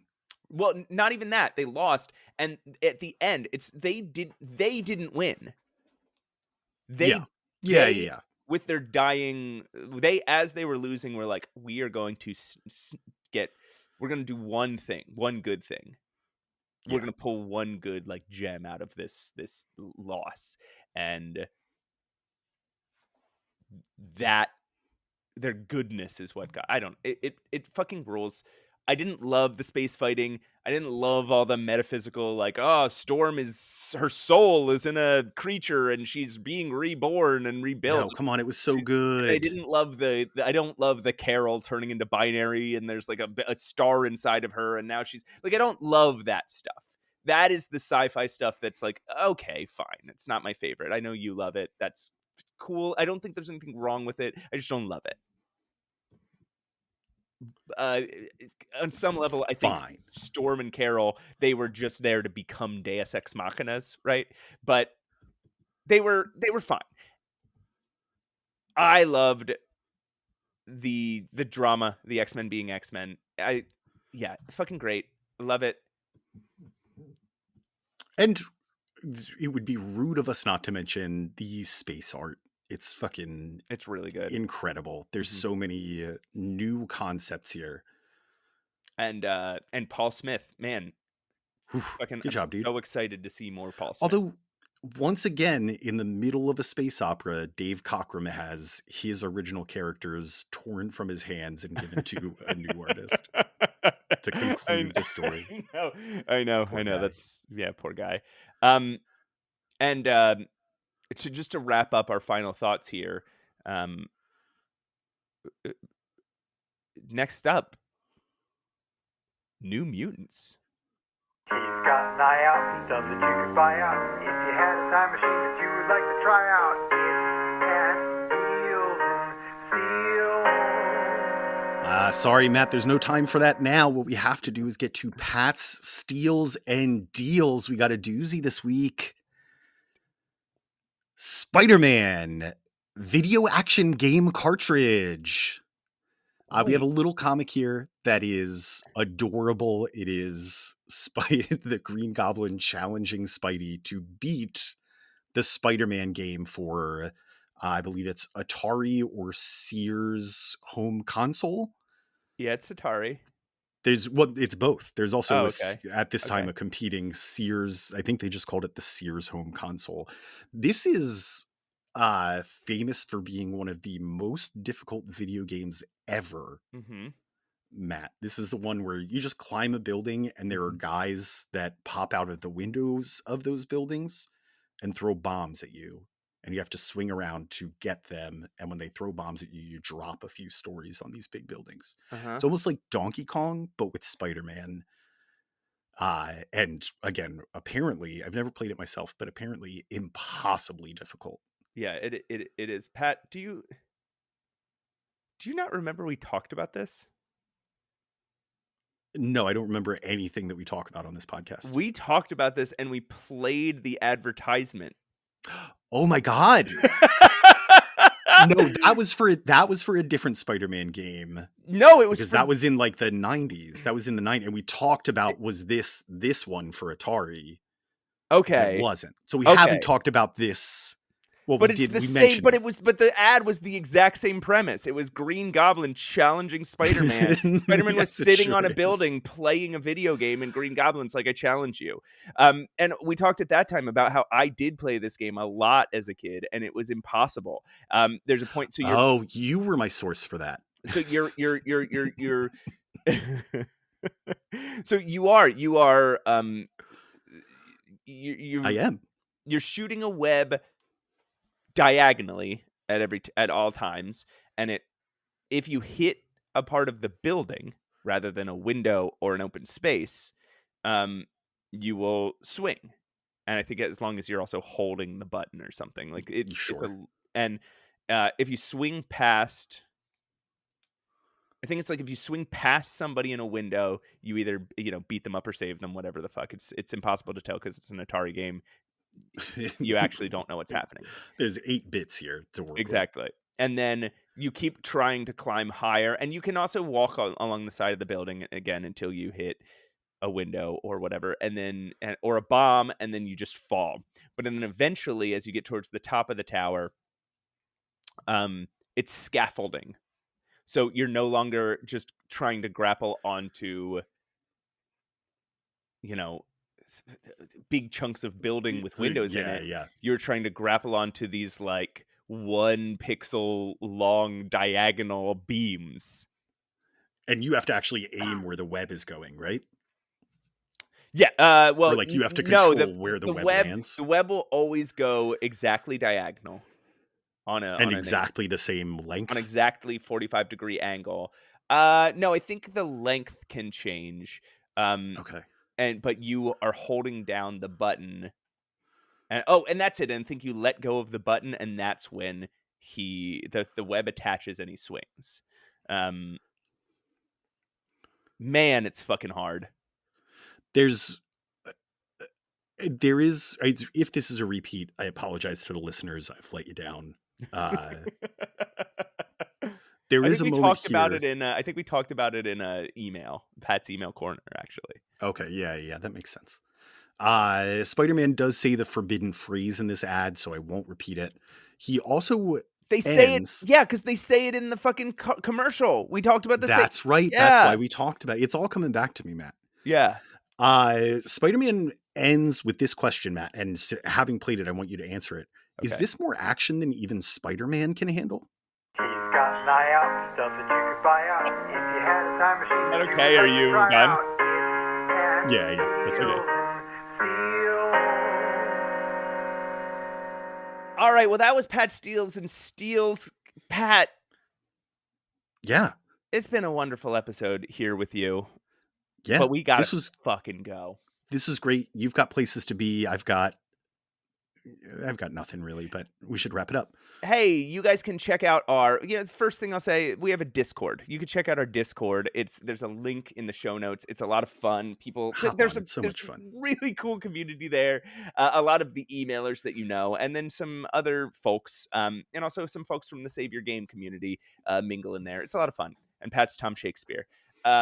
You can email Pat's email corner at mutantmenacepod@gmail.com. You can find our Instagram at mutantmenacepod on Instagram. It's there's original cover art for each episode. It's mostly some shit I put together in GIMP, but it's still, I think it's cute. We share some pertinent panels there too, and if we ever get back on videos, we'll put them up there. Yeah, and also if we ever get back to sharing pertinent panels. And we'll probably share the Super Matt image from Simon from Hell this week. Yeah. If you feel so moved, please rate us, review us, like us, subscribe to us, talk to us. Whatever. It's deeply helpful, honestly. It's deeply. We never ask for like your money or anything like that. We may at one point. Who knows? But no, we never ask for your money. Right now, $20. If you want to give us money, just message us. No, all we want is you to help share the show and help people who might like it and don't know it exists find it. Yeah. As always, huge thanks to Krills Wilson for the music and to Julia Selly for providing the voice of Trish Tilby. Yeah, thanks, guys. And with that, Matt, I think that's it for us, right? Is there anything left to say?